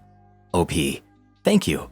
I felt doubt that maybe it wasn't my place to ask him to be with me this Christmas, like I'm not that important in his life. That's what I'm wondering as well. If he's not allowing her to go with him for Christmas, it seems extremely insensitive, but at the same time, I could see the whole keep it normal for their daughter. The situation is messy due to their kid who doesn't understand divorce yet. OP. She does understand divorce since she's been living with us every other week. If she understands, then I think it's fair if you get some Christmases for yourself and she gets them before or after Christmas, like divorce should be, and other years she gets the Christmas day and you see your parents. Kinda strange to consider breaking the engagement that fast. Talk it out with your fiance. Maybe he doesn't understand your pain. OP. I know. I don't know how to make him understand my pain. I asked him why he isn't doing like any other divorced people, and honestly, I even think it's healthier for the daughter. When I asked him what he plans to do once we have kids, he said, well, they will have me all year. What is a Christmas compared to a whole year? He later told me he was joking around, but I don't know. It didn't feel like a joke. His ex cheated on him and left him for her affair partner when she got caught. Affair partner went back to his wife after a couple of months, but my fiance didn't take his ex back. She tormented her affair partner's wife, who also just found out her marriage was over. She tormented her everywhere to the degree that affair partner and his wife reconnected. She found out she was pregnant and it was my fiance's. He wanted shared custody from the start. He will reject her no matter if she was single or not, because even if he doesn't say it and pretends otherwise, he doesn't even like her or her personality. Once I heard him talking to his mom and saying that he can't even believe he once liked her. Then he said, never mind, as long as she's a good mother and we get along, that's the most important part. Besides these 3 days, my fiance has no interest in calling or texting his ex about anything other than his daughter. If he wanted more, he would have wanted her the rest of the year too. He's even too grateful when I pick up his daughter from her mother sometimes because he can't stand her manners or personality. These 3 days are spent with other family members, both his ex's family, but his as well, not only him and her. The ex cheated on him, and he never wanted anything to do with her once he found out. And according to many in the family, the love was gone even before her affair. They weren't happy, and he was firm, saying no each time that his ex tried to get back together with him or asked for marriage counseling. When he found out that the daughter was his, he still didn't want anything to do with his ex, just custody 50%. I know it's romantic for people here to ship them together, with no regards to my feelings, and honestly, if they do, I totally understand. At least the little one can have her parents together, but I know that the chances of that happening are slim to none. But you can believe whatever, and I won't delete this comment even if I find downvotes to be hurtful. I know my fiancé well. He will sure move on if we break up, but with another woman, and hopefully he learns from his mistakes with me and sets better boundaries with his ex about holidays and including his partners. Also, I'm 8 weeks pregnant, and I hesitated to write it here, but I haven't told him yet. When I asked him about our future kids and him not being around every Christmas and he replied that it's only fair, it broke me. Update. My fiancé and I have been in constant conversation about what happened, and I have sensed that he is basically terrified of rocking the boat. I don't know if he's scared of his ex or something, but he kept saying that his daughter is the one who's going to pay should he and his ex start fighting. Anyway, he said that he understands that this wasn't an ultimate solution and that he and I are a family now. He said he will talk to his ex about new arrangements. He's done that now and told the ex that he wanted Christmas at our house this year, as per their custody agreement. Christmas and other holidays should have been on alternate years with each parent, and that she's welcome to spend Christmas Eve with us since she doesn't feel comfortable with having me at her house. She called him about 100 times, screaming and throwing insults at him, telling him he was a moron choosing me over his own daughter and that he's a worthless coward and a jerk. He stopped answering his phone after a while. She sent him emails last night saying that she's going to talk to her lawyer to get full custody and threatening that he will never see his daughter again. I was shocked because I've never seen her escalate like this, and I feel guilty for starting the whole thing. I apologized to my fiancé, but he said that it wasn't my fault and that he knew this would happen, but that it was time to take this battle as he always knew he would need to sooner or later. He didn't sleep and has been sad, but he said he wasn't worried about her threats because she can't do anything, but he hates that she is probably going to use his daughter against him when he promised himself to never do that. He said he has been compliant all these years for his daughter's sake, but he always knew this day was coming when he can't just be a doormat anymore. I don't know what to do now. I still feel responsible for what happened, and I hate seeing him distraught and sad. I haven't even told him that we're expecting either. I feel empty. Can't he use these emails and threats against him in court? I don't think that she will win. I'm pretty sure she's going to lose more than him. OP. He said he can. It was like this when his daughter was born, and she tried to pressure him into getting back together with her by threatening him and intimidating him about not giving him custody or letting him see her. That's why he isn't worried about her. But now I understand why he's been so reluctant to take matters into his own hands. He knows his ex, and he knows his daughter will end up being the one hurting seeing her parents' true colors. I told him that I was fine with spending this Christmas with my parents this year. He said no, he needs to put his foot down. Wow, no wonder she's his ex-wife. This isn't a normal reaction, obviously. Save everything in case there really is a custody fight. Threatening him could be considered parental alienation. Good for your husband, though, making a stand. Clearly, this will affect his daughter, but that's on his ex, not him. It's her rage that will cause issues. OP. Between calls and missed calls, she's contacted him 105 times, around 60 text messages, and 2 professional emails. Am I the jerk for pretending another girl was my girlfriend? I, 25 male, was out with my girlfriend, 25 female, and some other friends. We were drinking and having a good time. I smoke. I'm trying to quit, and I went outside alone for a smoke. I was standing in front of the bar, kind of a short walk away. I don't like standing right in front of the door because the smoke gets into the bar or establishment. This frantic-looking woman is walking at a normal pace, and there's a guy a couple of feet behind her. She walks up to me and says, "Hey baby, I'm glad you're waiting where you said you would." I was confused at first, but I quickly understood the situation. This guy was weird, and on the way up, he kept muttering weird things like, "Just give me your number. You're so pretty. I just want to talk to you," etc. When I told someone else this story, I was asked why I didn't react when I saw her walking and heard this. And the answer is, it all happened so fast, and I had been drinking. Once I put it together, I said, "Hey honey, been waiting for you." And she puts her arm around me, and it took longer than I would have liked for the guy to leave. I was being gentle, saying, "All right, goodbye buddy," and "We gotta get back home." Eventually, the guy left, Not because she wanted him to leave, but because I kept insisting. Nothing bad happened at all. My girlfriend had been watching from the window and must have only caught the end part of it and saw the other girl with her arm around me. My girlfriend is not the type to cause a public scene. She'll wait until a private time to air her grievances. The girl had no money for an Uber and was planning on walking home but felt too nervous, so I arranged for an Uber to pick her up and waited outside with her until the car came. Jumping ahead to when I was home with my girlfriend, she asked me, "What was that all about?" and wanted to know why her arm was around me and why I stayed after the creep left. She put together that the guy was being weird, but she said I shouldn't have let her put her arm around me. Even though after the guy left she removed it, none of my explanations were working, so I just turned to her and said, "What would you have wanted me to do?" And, "If you were here, what would you have wanted the guy to do?" She couldn't answer it and said, "Stop flipping out." Not the jerk. Thanks for helping a stranger. Ask your girlfriend what she would like a stranger to do if she were in that situation. I would thank my boyfriend. Not the jerk. You're a hero, and you may have saved her from something happening. Your girlfriend should recognize that and get over it. Women are too frequently put into situations like this, and I hope that there will be someone like you around if your girlfriend ever needs it. She sounds insecure. Good luck. Am I the jerk for telling my sister I'm not interested in her hosting my bridal shower? A little backstory. We grew up in a pretty toxic family. I always felt like the forgotten one out of the 5 daughters they had. My mother even surrendered all custody of me, not my sisters, when I was 12. When I was 16, I thought I was in love with my boyfriend, who was 18. We had our first baby together when I was 17, married at 19, and we had twins at 20. It was a toxic relationship on both sides. We eventually went through a rough divorce when I was 30. We both got help for our issues, and now we have great co-parenting relationship. I've been in an amazing relationship with my fiance for 5.5 years, and he recently proposed. Every time I talk to my oldest sister about the wedding, she mentions it's not my first wedding. She has said things like, I shouldn't wear white, it should be small, I should tell everyone not to get gifts because that's the tradition. It's my fiance's first wedding. She called me to tell me that she was assigned to throw a bridal shower, but didn't think it was appropriate since I had been married before. I'm well aware that this is not my first wedding, and I don't need to be reminded every time she asks me about the wedding. I informed her I wasn't interested in her throwing a bridal shower and that my bridal party would be doing it instead. She would be welcome to attend, but I don't want anyone to feel obligated to celebrate the upcoming wedding. Now she thinks I'm being dramatic and twisting her words. She stated she thought it was funny that she was assigned and wanted to make sure I actually wanted a shower.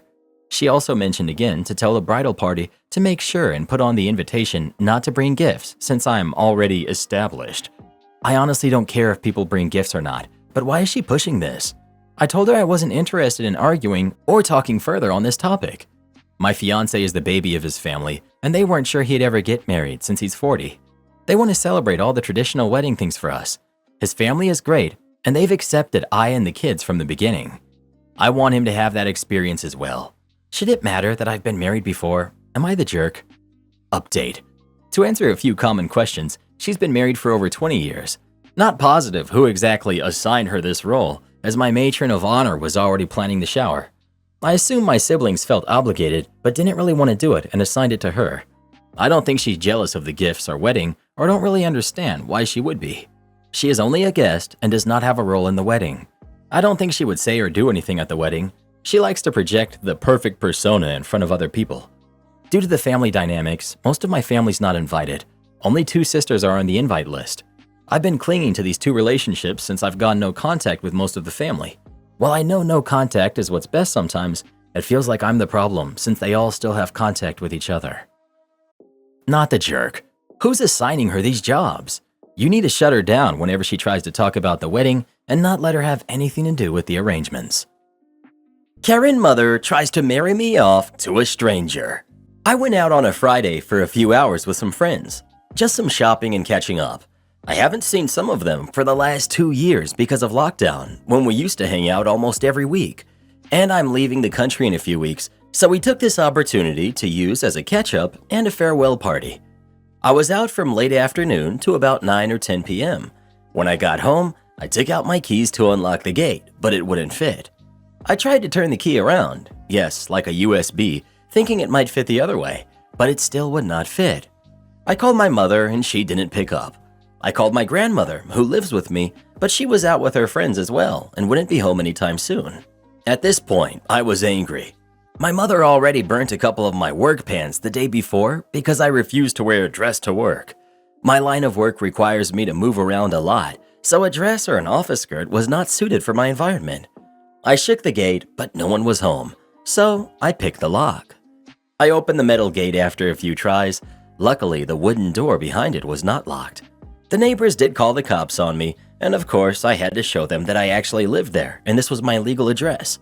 I took some essentials and went to stay at my friend's house for the night because I couldn't lock the door back, and I didn't feel safe in the house without a locked door. The next day, my grandmother and I were invited to go to a pre-wedding event. It was kind of a meeting the elders and engagement party / ceremony at a cafe. My mother only sent me the address and time for it. It was perfectly normal for my grandmother to be invited to these things via my mother. My grandmother doesn't know how to use a phone other than basic functions like calling. We showed up on time to the cafe and were escorted to a booth-type seat at the corner of the cafe. The booth already had a lady who was in her mid-40s and a guy. I assumed she was the mother and the guy was her son. The moment we sat down, the lady took out a calendar and notepads filled with lists of flower arrangements, color schemes, menus, dresses, hairstyles, etc. She introduced her son, who is 28 by the way, told me what he does for a living, what he studies, and where. She thanked me for agreeing to marry him. I just looked at her, then to her son, then to the wedding planners and notes. Then it finally registered that this was for my wedding. My grandmother was upset to say the least. I apologized to this lady and said there must be some kind of misunderstanding between us because I came here to attend someone else's engagement party, not to plan my own, and added that I was only 20 this year. My grandmother then rudely asked why she thought that I would be marrying her son. The lady replied that my mother had contacted her and said that I was looking for a partner and a husband to settle down with so I could move out. My grandmother calmly said to the lady that she's been lied to and I was not going to be getting married anytime soon.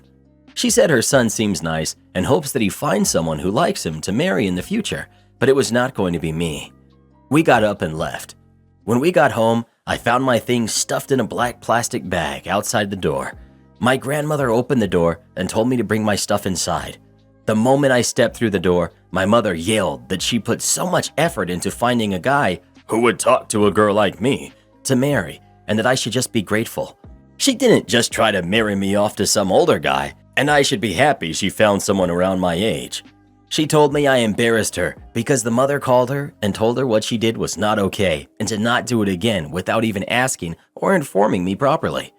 My grandmother started to shout at my mother in Cantonese, which resulted in them being in a heated argument for almost 30 minutes, and my grandmother kicked out my mother, which of course she moaned about and cried about before leaving.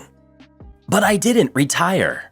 My friend, I'll call her Sandy, worked at a travel agency in British Columbia, Canada. It was a small owner-operated business with the owner and 3 employees, including my friend. Everyone worked Monday to Friday from 9 a.m. to 5 p.m.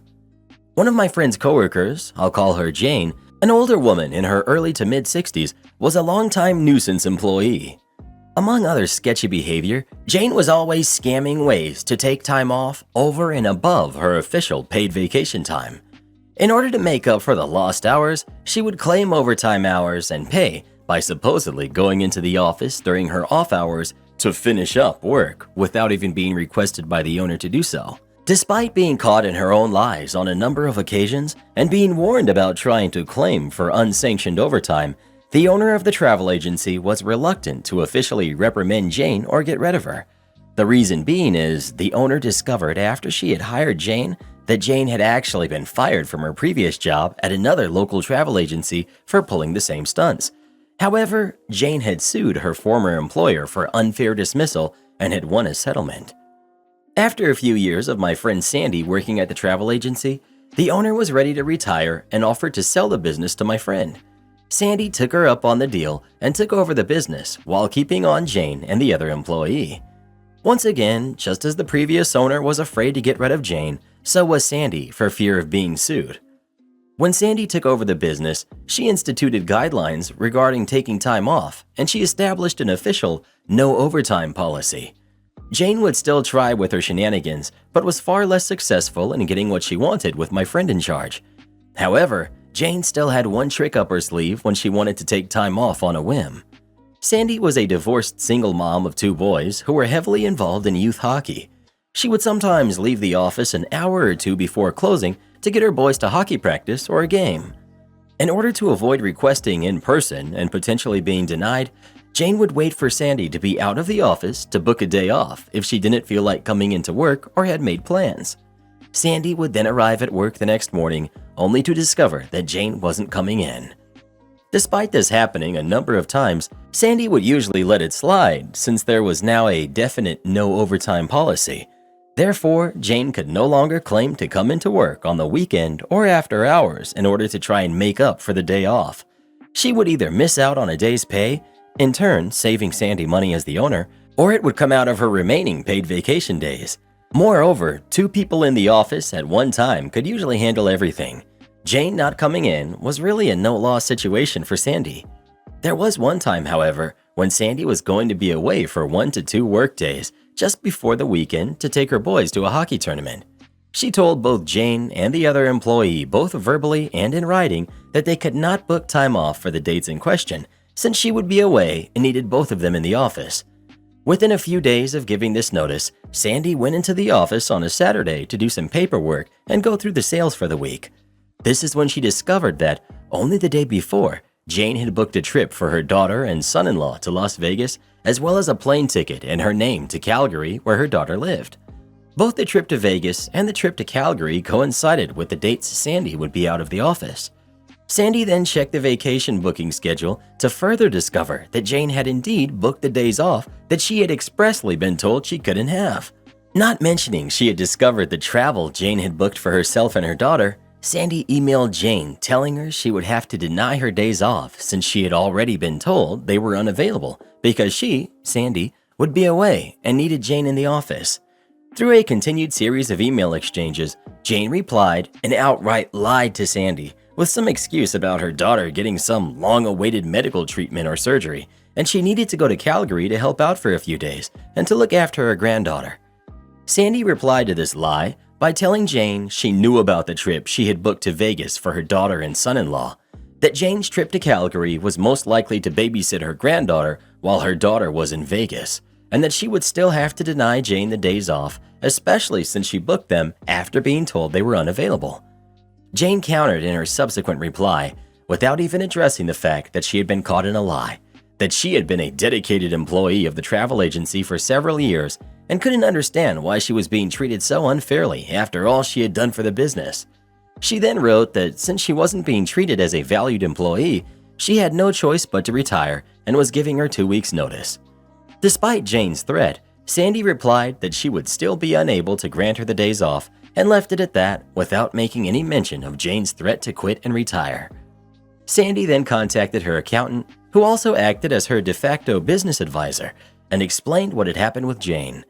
Also aware of Jane's previous shenanigans, Sandy's accountant told her that this was the out she had been looking for with Jane, and she had it all in writing. He told her that Jane had essentially resigned/retired, and all Sandy needed to do was honor Jane's desire to do so, let her finish out her 2 weeks, or pay her 2 weeks' wages in lieu with no further severance pay, legally required since she hadn't been fired. The following Monday, Sandy went into the office early, accompanied by her long-term boyfriend to act as a witness. She put Jane's belongings from her desk into a box and took the things that were property of the business. Since Jane was old school and had resisted inputting client information in the company database, this also included a small box filled with index cards which had client phone numbers, addresses, credit card information, and other personal information noted on them. In the meantime, the other employee had arrived for work and they all waited for Jane to show up. Jane arrived just before 9 o'clock, acting as though nothing had happened, and greeted everyone with a "Good morning" as she walked through the door. However, she was apparently taken slightly aback when she noticed Sandy's boyfriend seated in the far corner of the office. At this point, Jane was midway to her desk when Sandy informed her that there was no need to go any further and that she had accepted Jane's notification of retirement.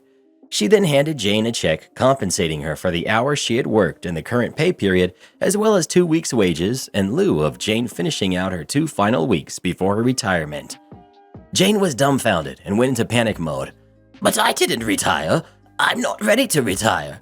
Sandy responded that indeed she had retired, given her notice, and had proof of it in writing. All Jane could do was continue repeating, "But I didn't retire. I'm not ready to retire," while unsuccessfully attempting to get the support of the other employee who refused to come to her defense. Sandy then pointed to the box containing Jane's belongings, wished her a happy retirement, and told her to leave the office. Jane quickly rifled through the box and noticed that the small box containing the index cards with client information was not there. She insisted that Sandy return it to her, which Sandy refused to do, explaining that it was property of the business, contained personal client information, and that she would be in violation of Canadian privacy laws if she were to let Jane take it. Jane's shock had now turned to obstinance, and she refused to leave without the box. Both the other employee and Sandy's boyfriend had started to get involved, repeatedly telling Jane to just leave.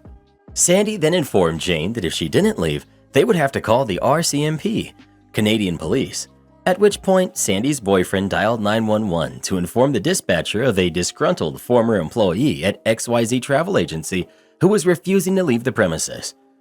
Within a few minutes, 2 officers arrived, and Jane immediately ran to the door, ranting about being fired and about the missing box of client info. In order to de-escalate the situation, one officer told Jane to come outside and explain to him her side of the story. The other officer remained in the office to hear Sandy's side of the story, agreeing that Jane was not legally entitled to the box of client info. The other officer then re-entered the business and told Jane to wait outside. He said that Jane was insisting that Sandy was holding on to her personal belongings, namely a box of important information. Both Sandy and the other officer who had spoken to her explained the contents of the box to the other officer, who in turn agreed it was not Jane's property. The police officers then picked up the larger box of Jane's belongings, took it outside to Jane, and told her she needed to go home. To rub salt in Jane's wounds, the next day, Sandy put up a large sign in the window of the business, congratulating Jane on her retirement, and even put a small announcement in the local newspaper doing the same thing. The icing on the piece of revenge cake was Sandy, when filling out the necessary government forms for when an employee quits or gets fired or retires, made sure to check the box labeled retired for the reason for Jane no longer being employed. By doing so, Jane was ineligible to collect unemployment insurance benefits. My French stepmother learns the hard way that Americans can cook.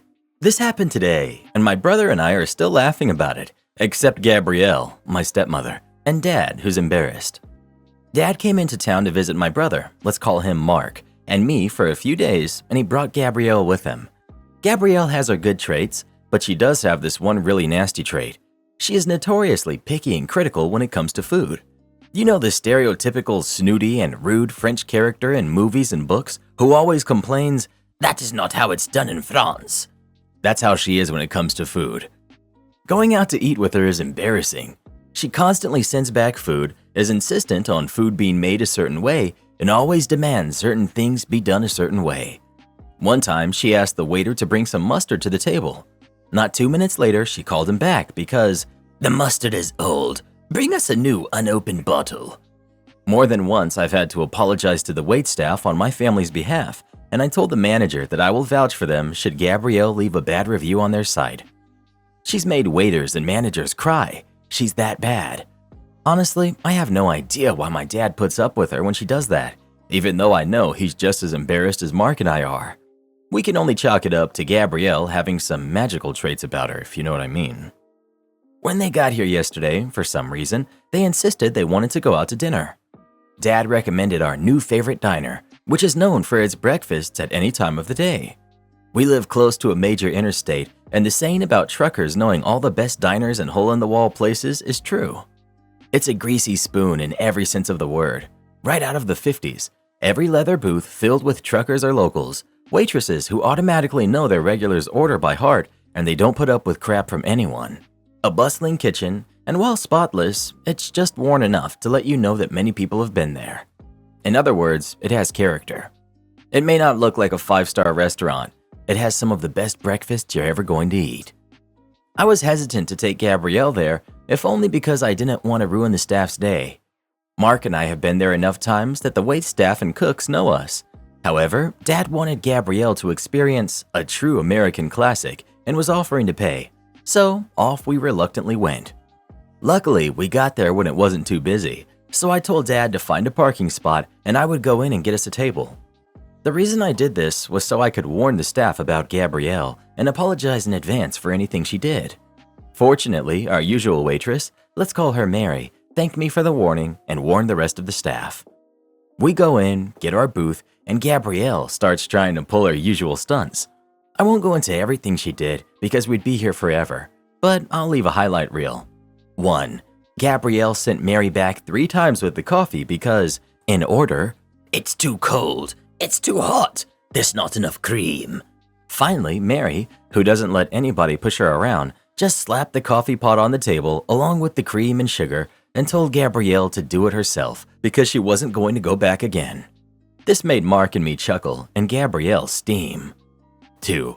While waiting, and probably still stewing from Mary's little comeback with the coffee, Gabrielle decided to accost Stephanie, who had just started, and tell her to get some fresh biscuits. Not ask, tell. Poor Stephanie, who is understandably anxious about her job, does as told, and then Gabrielle made a fuss about the packets of butter not being soft enough, despite Stephanie explaining that all the butter was kept cold for safety reasons. Gabrielle made a snide remark about how Stephanie couldn't wait 5 extra minutes to let the butter soften, which made Stephanie tear up and me about ready to tell Gabrielle to go get with a French chef if food was that important to her. 3. When our meals did arrive, Gabrielle was quiet during the meal, not making comments. I was unsure what was going to happen as a result. Either she really liked it, which I doubted, seeing as I've never seen her compliment anyone's cooking whenever we've gone out, or she was planning some nasty barb, which I feared. When Mary dropped off the bill, Gabrielle took it before Dad could, and she said that she was paying. Because I was sitting next to her, Gabrielle left a big fat 0 in the tip line and left a note about, "It's cute that American chefs think they're good cooks when they've never stepped foot in a real kitchen before. Prove me wrong." Then she closed the little book that the receipt came in, and she hid it so that nobody else could see what she wrote. I was upset when I read that note, and I was about ready to go off on her. I know the chefs and servers who work at this particular diner learn their skills on the job, and if you ask me, they have every right to be as proud of their work as someone who went to culinary school would be. While I'm looking at going to culinary school myself to become a pastry chef, I respect people who've learned by working in kitchens and on the floor because they have firsthand experience. I took out $100 using the ATM at the diner, and I gave it to the staff as a tip, along with an apology for her behavior, embarrassed and angry. Fortunately, they didn't hold it against us, except Gabrielle, and told me that Mark and I were always welcome back.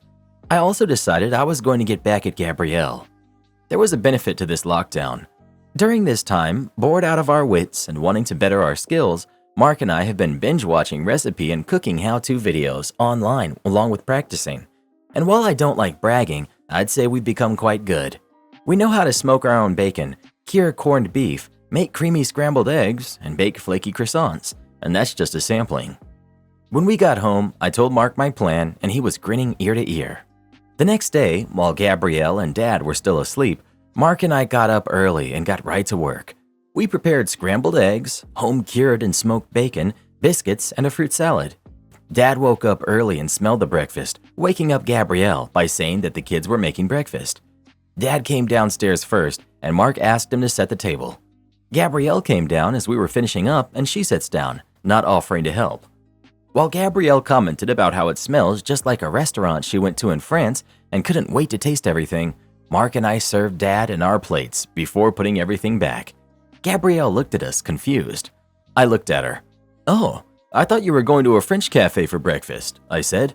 "You did write on that receipt at the diner that you thought it was cute Americans think they're good cooks if they haven't set foot in a real kitchen, and you wanted someone to prove you wrong."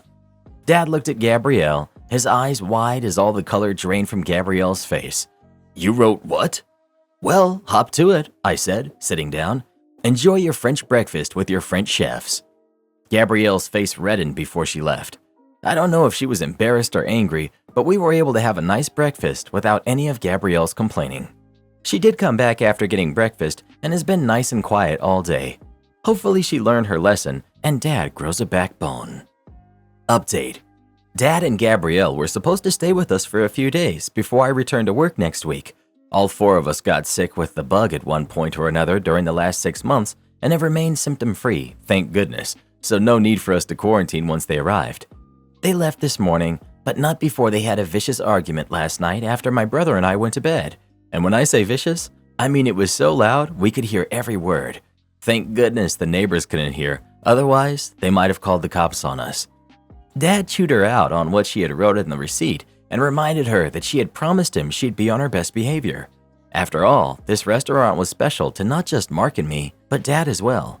Gabrielle defended her actions, saying that it was not what she likes, etc., until she finally blew up and revealed the real reason that she threw that tantrum in the restaurant. It turns out that Dad was planning on surprising Gabrielle on a trip to one of the best restaurants in town to celebrate the anniversary of their first date, which was yesterday. She had found the reservations by accident and thought they were going to it the night they arrived, when he was planning on taking her tomorrow to make it a real surprise. So us going to the Greasy Spoon instead of the super nice expensive restaurant really upset her, and she thought he was catering to his kids instead of her. The argument finally ended when Dad took to the couch downstairs, fed up with her BS. So they left this morning.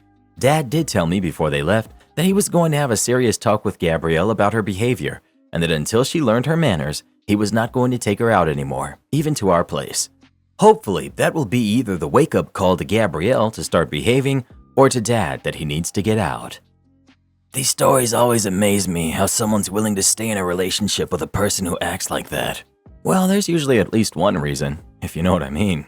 Am I the jerk for telling my fiancé that if he expects me to contribute 50-50, we have to make some serious lifestyle changes? I'm 26 female, and my fiancé, 26 male, sent me down yesterday and gave me a long talk about how he feels like I don't contribute enough to the household, particularly in the financial sense. I was a bit caught off guard by this, but was willing to hear him out, since he wasn't wrong. He makes a lot more than I do, and we've always split bills accordingly, which ends up being about 80% him. I asked what he wanted me to pay now, and he was adamant about it being 50-50. I asked if everything was okay with his job, or if he needed to take fewer hours, and he wouldn't answer me. I honestly wouldn't have gotten upset if there seemed like an actual reason behind it, but he just said he had been thinking about it a lot, over and over, every time I asked what brought him to this conclusion, what was going on, and eventually he just said, "This is how it's gonna be. Take it or leave it." Those exact words, in response to literally everything I said. Full shutdown, no explanations. I told him that was fine, I'll take it, and then asked if he'd made a Zillow account yet, or expected me to. He looked confused and asked why we would need a Zillow account. I explained that there was no way I can afford half the rent on our current place, so we'll probably have to move into a one-bedroom apartment. He got mad and asked why I didn't have savings. I told him that I do, but I'm not paying rent out of my savings because that's a terrible and unsustainable idea. I also began to go over what our new food budget would look like, our new entertainment budget, and that we'd probably have to sell the cars and get one less expensive one because I can't afford half of the payments on an Audi and a Land Rover. Then I explained what date nights would probably have to be reduced to, like Buffalo Wild Wings or something. But I preferred Thursday nights because you get 2 orders of boneless wings for one.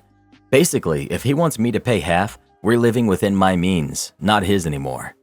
He kind of agreed to it, but since then, he's been incredibly angry. He's not saying or doing anything, but it's like he's walking around the house in this cloud of anger. I sent him 6 Zillow listings, all of which he's called uninhabitable for various reasons, some of which I think were valid, others I disagree with. He's now saying that I'm being unfair and manipulative, and that he tried to come to me with a serious concern about our relationship, and I'm making it impossible for him to talk to me and bulldozing over him. Am I the jerk? Can I ask what your salary and his salary are? Like general numbers? A charitable take on his actions could be that he resents not having more money and is trying to inspire you to try to up your salary or change into a more lucrative promotion and career so that you can both be living the high life. He might be imagining how great it would be to have 200% of his income instead of 120%. If that's the case, he's still going about it the wrong way. Personally, I agree with many other comments. Example, someone has insinuated that you're a gold digger and he was expecting you to break up with him, not problem solve. OP, I make around $35,000 a year. He makes around $120,000 a year. It's not like there's some magical be rich suddenly button that I can press. I'm a preschool teacher and I don't have a college degree, and I certainly can't afford a college degree at this point without asking for help or taking out insane loans. Not the jerk. To me, it sounds like something happened with his job, and he's not able to tell you yet for whatever reasons. I would try to have another calm chat about it with him, also showing him how much you'd be able to afford long term. Don't move forward with your plans of getting married until you both agree on your finances. OP. I asked about the job and he wouldn't give me a straight answer. The frustrating part is that I honestly do not mind downsizing, and if I found out tomorrow he lost a job, I'd literally be fine selling what we have and living in a trailer together off just my income.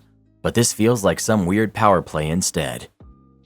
If you can barely afford your basic living expenses, why are you driving an Audi or a Range? This is a classic example of lifestyle creep. If you barely make enough to contribute to rent, driving a luxury car is shameful. You're not the jerk, you're just spoiled and unrealistic. OP. He gave me the Audi as a birthday present. It was not something I was aware of until it was in the driveway with a big pink bow and confetti, literally like a car commercial. He's always had a bit of a flair for the dramatic. Update. On Tuesday, after I got home from work, I sort of just walked up to him on the elliptical and explained as calmly as I could that I had questions, and if he actually wanted to marry me, he needed to be willing to answer them. I asked if he thought I was a gold digger, yes or no. He said yes. I told him that I wasn't willing to be in a relationship where I have to prove myself by sacrificing any sort of stability, and that led to a bit of a screaming match and eventually a confession. So it turns out we can't afford anything we have right now. We're in serious credit card debt. The cars are both on the verge of being repossessed, and I did not know about any of this. He's been cutting corners on actual necessities, including psychiatric medication. That, in combination with some comments from his family, led him to some pretty dark places. My fiance had a full breakdown and apologized for calling me a gold digger, which was nice to hear, but this whole thing had me pretty shaken up. I went to stay with a friend for a little bit. Yesterday, my fiance and I did in fact go out to Buffalo Wild Wings and got the 2-for-1 boneless. We talked a lot. I'm still riding fiance for now, and I really hope we can work through all of this. We talked about how to sell the cars. We don't particularly have a choice at this point, and about my income, his income, and the sort of life we want to have. If we do stay together, we'll be changing how we live a lot. We need to get out of debt. We need to get on our feet. I know some people are going to say I'm being dumb for not immediately dropping all contact and giving up on the relationship, but I can't do that. I can't look at the guy I love, who went off his meds to try and make a good life for me, and think he's not worth sticking around for, at least to try. I don't know what the future looks like at all anymore, and the wedding is very postponed at the moment. Sorry this wasn't a more fun update. OP, has he come clean to you about what got you guys so deep in this hole? For it to get to the brink that it did, lifts more red flags in the air. Could he be coping with an addiction problem or something else that could destroy your life? You've got to figure this out ASAP. Please don't make any wedding plans. This is not the man you wanted to marry. OP. He has. It's not gambling or anything, like a lot of people are saying. It's an addiction to nice things. He's got a lot of financial hang-ups and comes from a family that replaced love with money. So he got it in his head that the only way to show love was to provide a very fancy sort of lifestyle, which was way over budget for us. It's going to be a hard pill to swallow, cutting back on everything, but it's what has to happen. I didn't write everything out in this post, but we did go over how the debt got this bad, and I'm currently aware of pretty much everything. There are some accounts I still need to look at this weekend, but for the most part, it's all above board at this point. We're definitely looking at the relationship, and I'm going to be taking a much more active role in life planning if we do continue.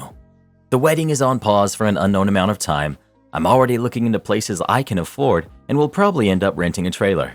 And no, I'm not lying for him. I told him point blank that hiding this stuff is what got us into this mess, and he's not going to be able to keep it under wraps if he wants to stay with me. We need to be upfront about our financial situation, whether he's embarrassed or not. I think that, with some hard work, we'll both end up in a better position. We need to get out of debt, and I'm taking the reins for a bit since he's never lived frugally before. But if all goes well, we'll get through this. I don't plan to leave if he sticks to what we're talking about and actually takes steps forward. I love this man, and I'll fight for what we have. If he won't fix things, won't listen, and continues to disrespect me, I'm gone. But I genuinely believe we will get through this. I know he can do better, and I believe that he wants to. Now he has to prove it. Don't gloss over the comments from his family. If you marry him, you're marrying them too. If they're generally toxic to his mental health, you need to talk about whether no contact is necessary. If not, He has some serious repair work to do to fix the impression they have of you, or has to take to the job of shielding you from their BS. OP. His family doesn't like me for a number of reasons.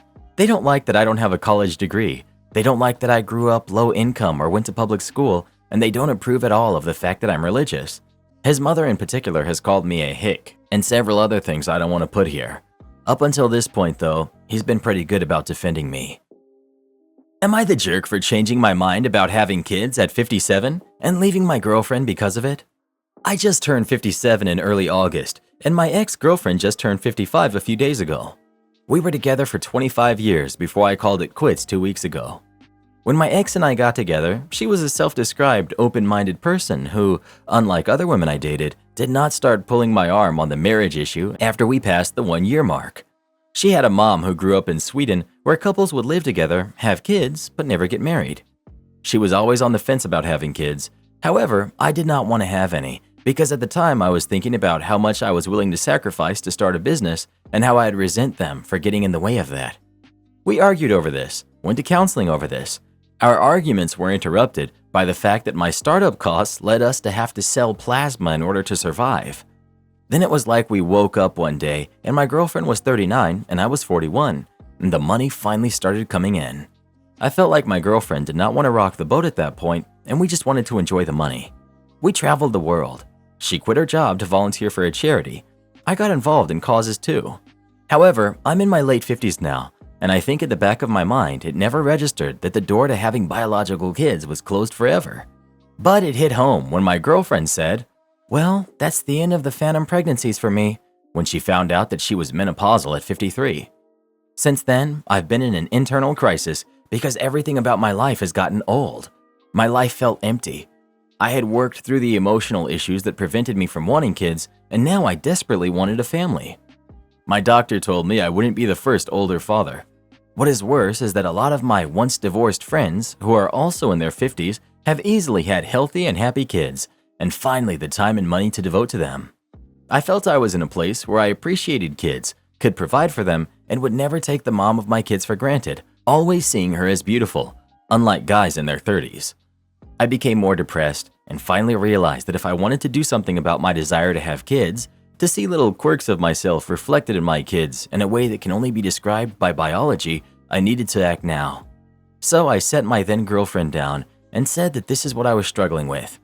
She tried to shame me by saying this was me having a midlife crisis and that I've used up her time and I owe her, even calling me narcissistic for not wanting to adopt when nearly all parents try for biological kids before adopting. I'm letting her stay in my vacation house for a month so she can find her own place. The whole time she's been telling everybody I'm crazy and would wake up.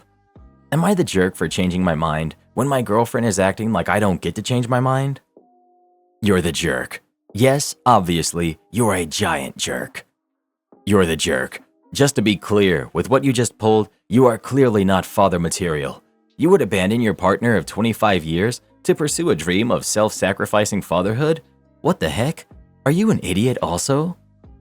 You're leaving your girlfriend of 25 years because you're changing your mind at almost 60 about having kids and she finally hit menopause. Is this correct?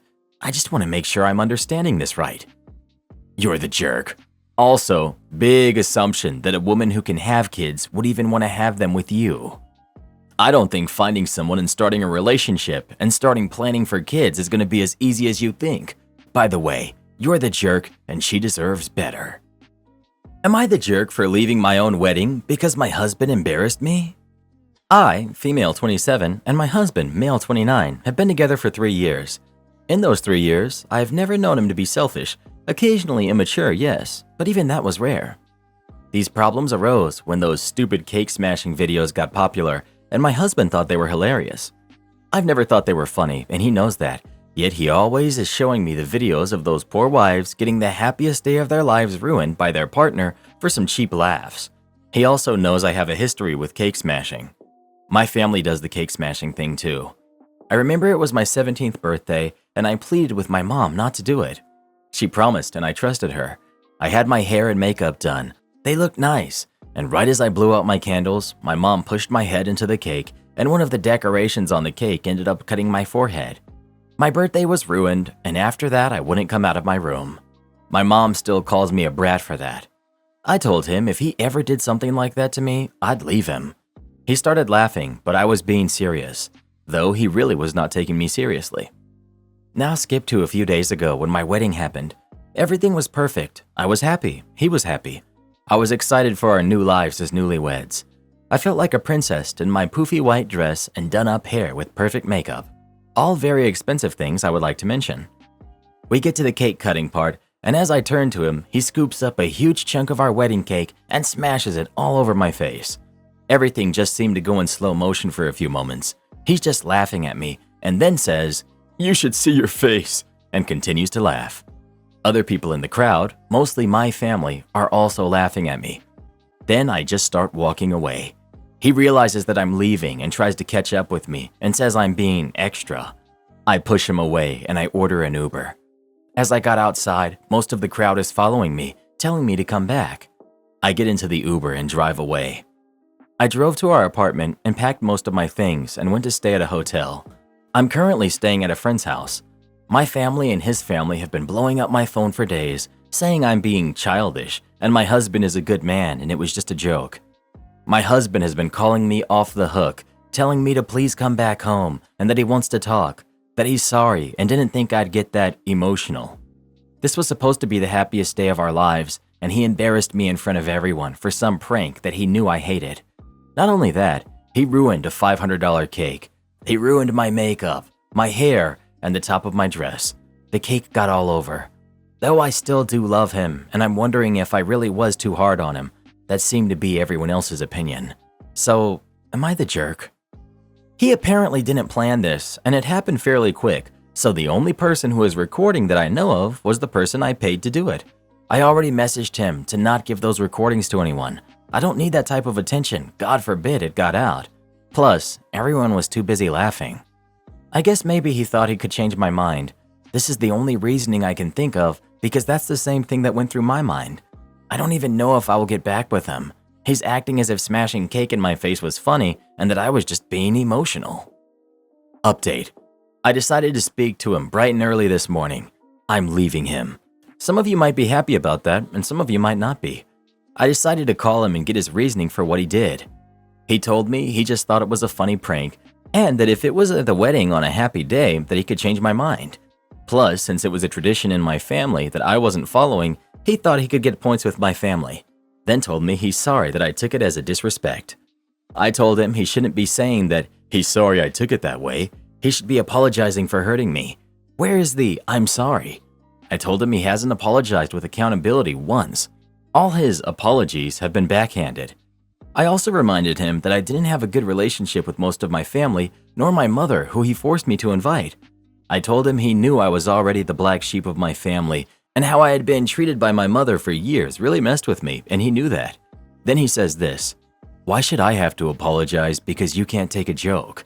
I blew up and told him, "Are you serious?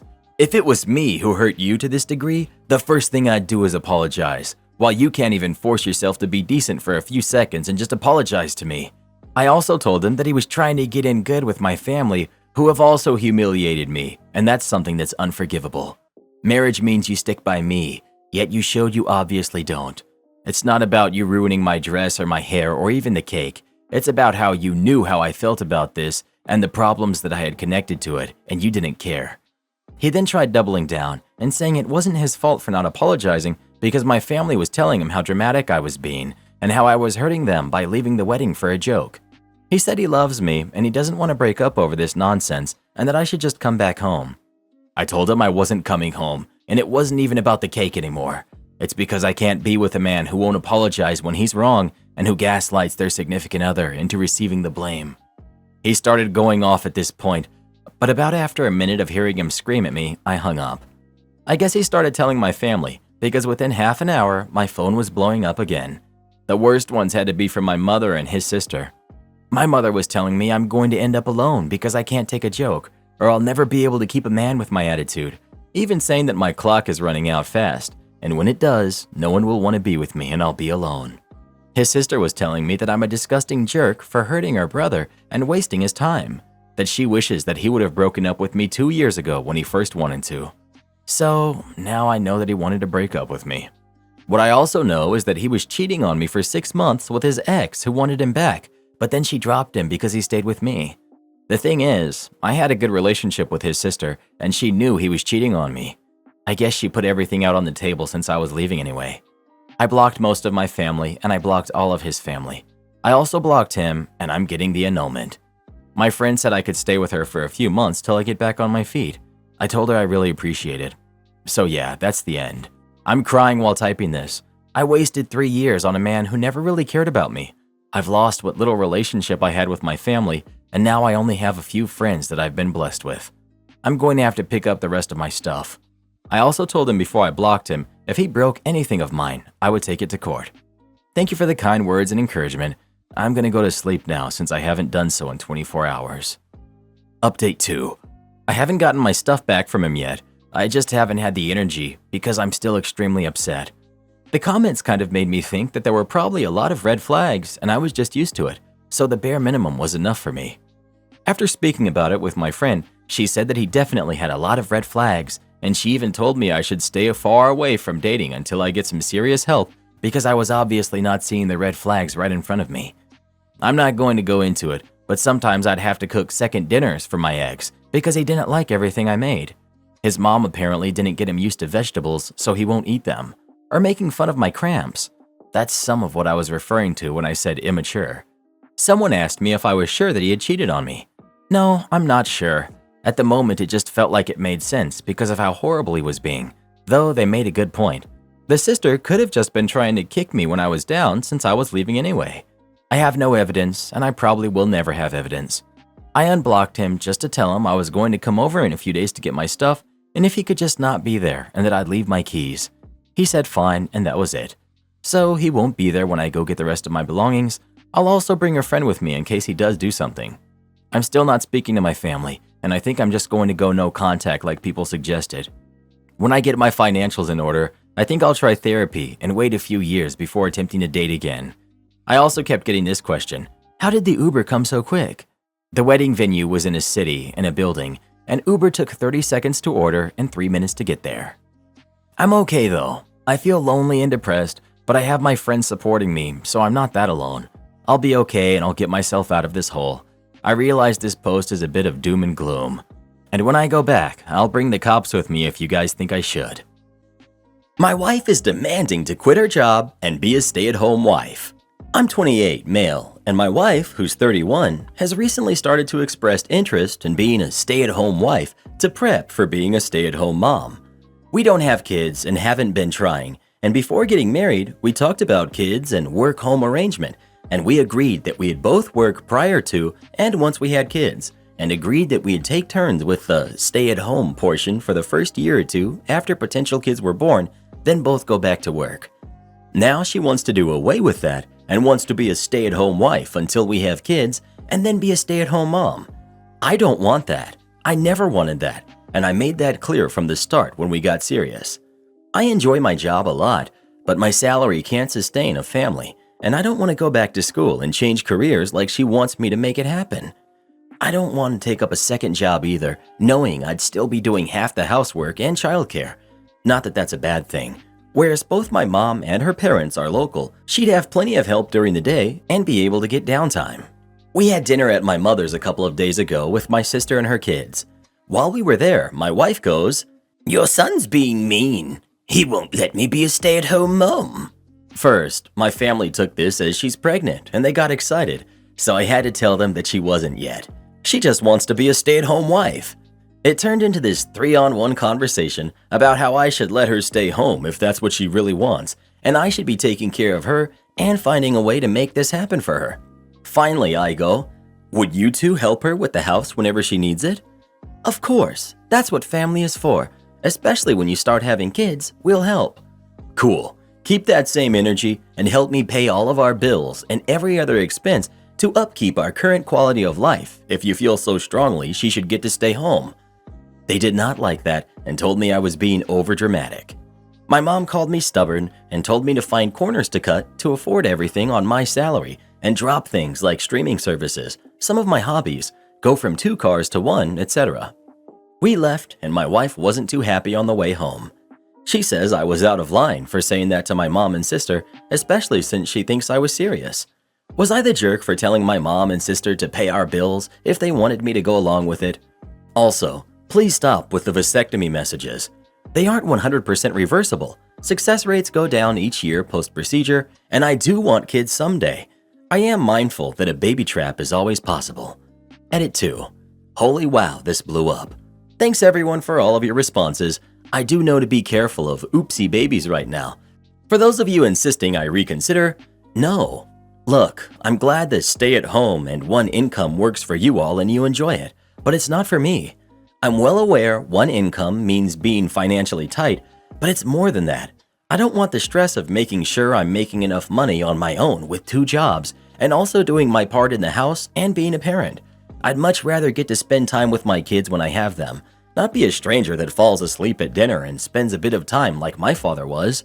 Since this post was more about my mom and sister, I know all about the issues my wife is presenting at the moment and my options. I'm going to tell them to lay off. Either they do, or I just drop contact with them, but I won't be giving them an ultimatum about it. Not the jerk, because you didn't bring it up to them, your wife did. She was being manipulative and you called her out on it. Be careful, I could see an oops, we're pregnant, now I have to stay home moment coming. This is exactly what happened with my brother and his now ex-wife. She loved spending but didn't like working, and even though they had agreed not to have kids for a while, until both of their careers stabilized, she was suddenly, accidentally pregnant. We tried to tell him, but he wouldn't believe it at first. Fast forward a few months, she's off work because the pregnancy was too hard for her to keep working. It might have been, I don't know for certain, but I find it highly suspicious that she managed to have a pregnancy that was simultaneously so horrible she couldn't work, but easy enough that she could travel around the country.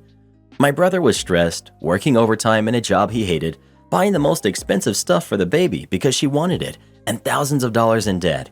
Eventually, he came back to us and told us that she had indeed gotten pregnant on purpose, and that was the end of their marriage.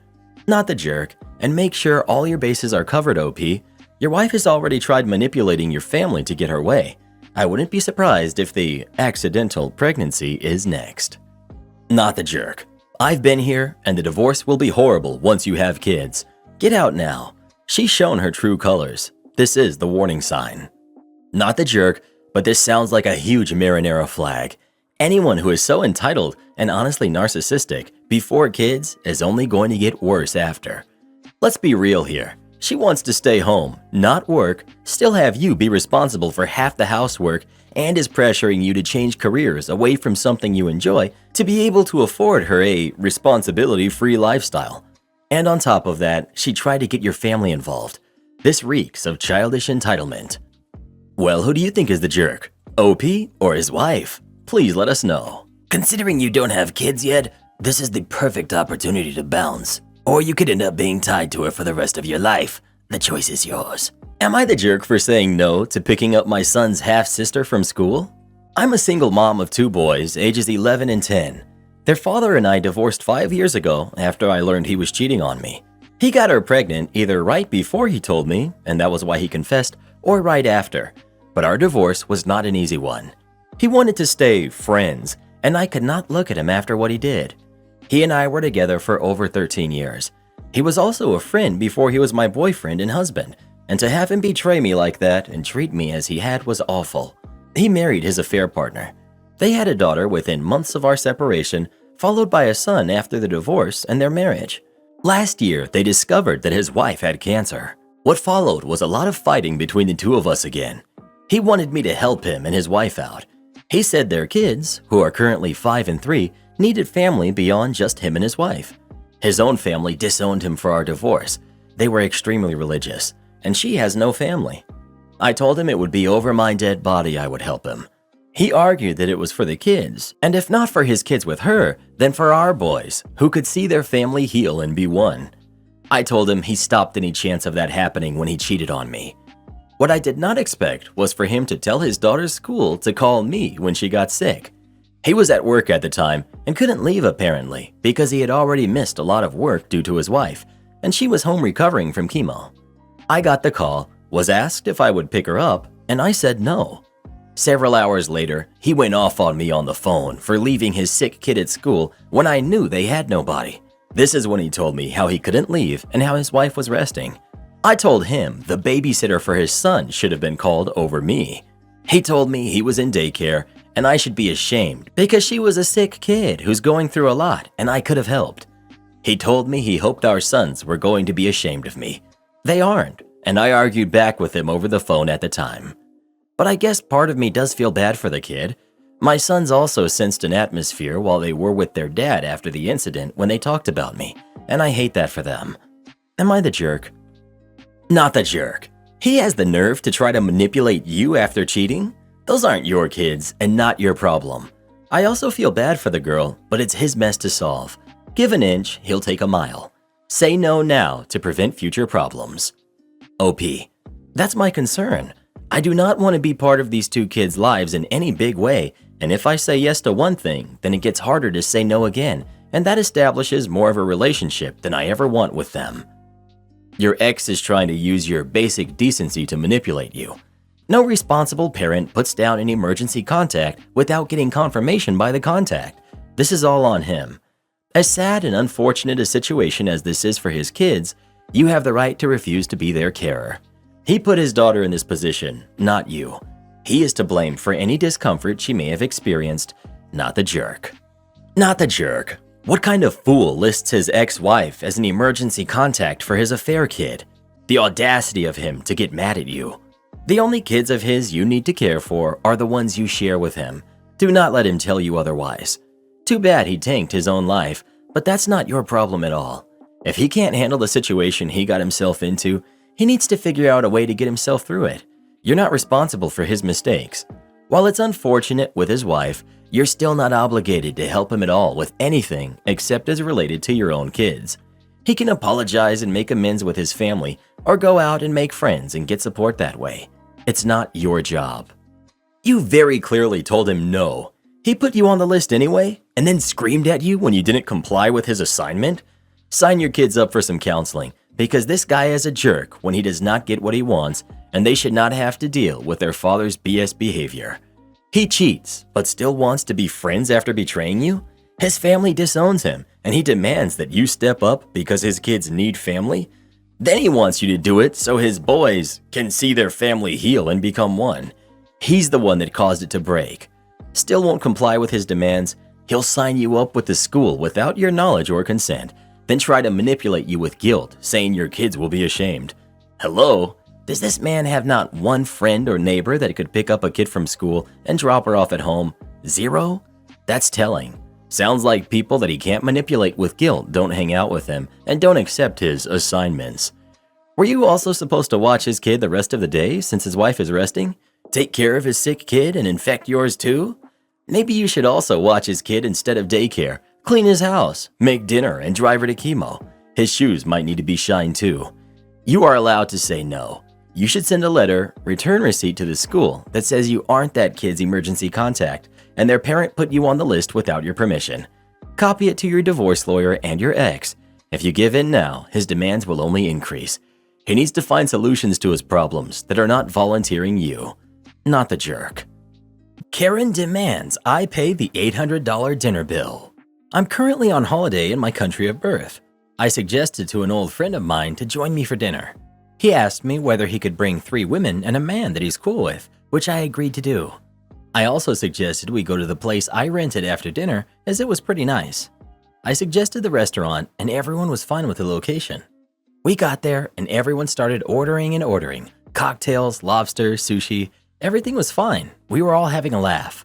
The bill came out and it was 770 euros, $825. I told my friend we should all split it evenly.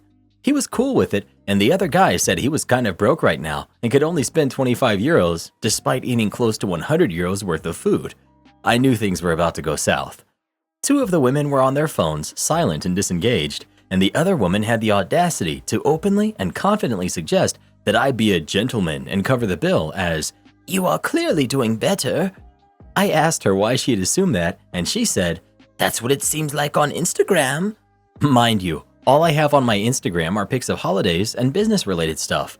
No fast cars or any of that. I told them I didn't know them, and this was not a date. They said that they didn't expect to have to pay. My friend said he isn't dating them either. He met them all at work. I was getting upset at the entitlement and asked my friend whether he told them anything about me paying. He said he didn't and that each of them always pays for their own things. I suggested he deal with them as he invited them over. It became a back and forth with the three of them saying, "Too expensive and not fair." It was fair when they were ordering like they had a money fountain clearly, but not when it was time to pay. I got fed up and said that I was not even going to split it evenly anymore and just cover mine, which was 52 euros, and that I was going home on my own, which seemed to offend them even more than splitting the bill.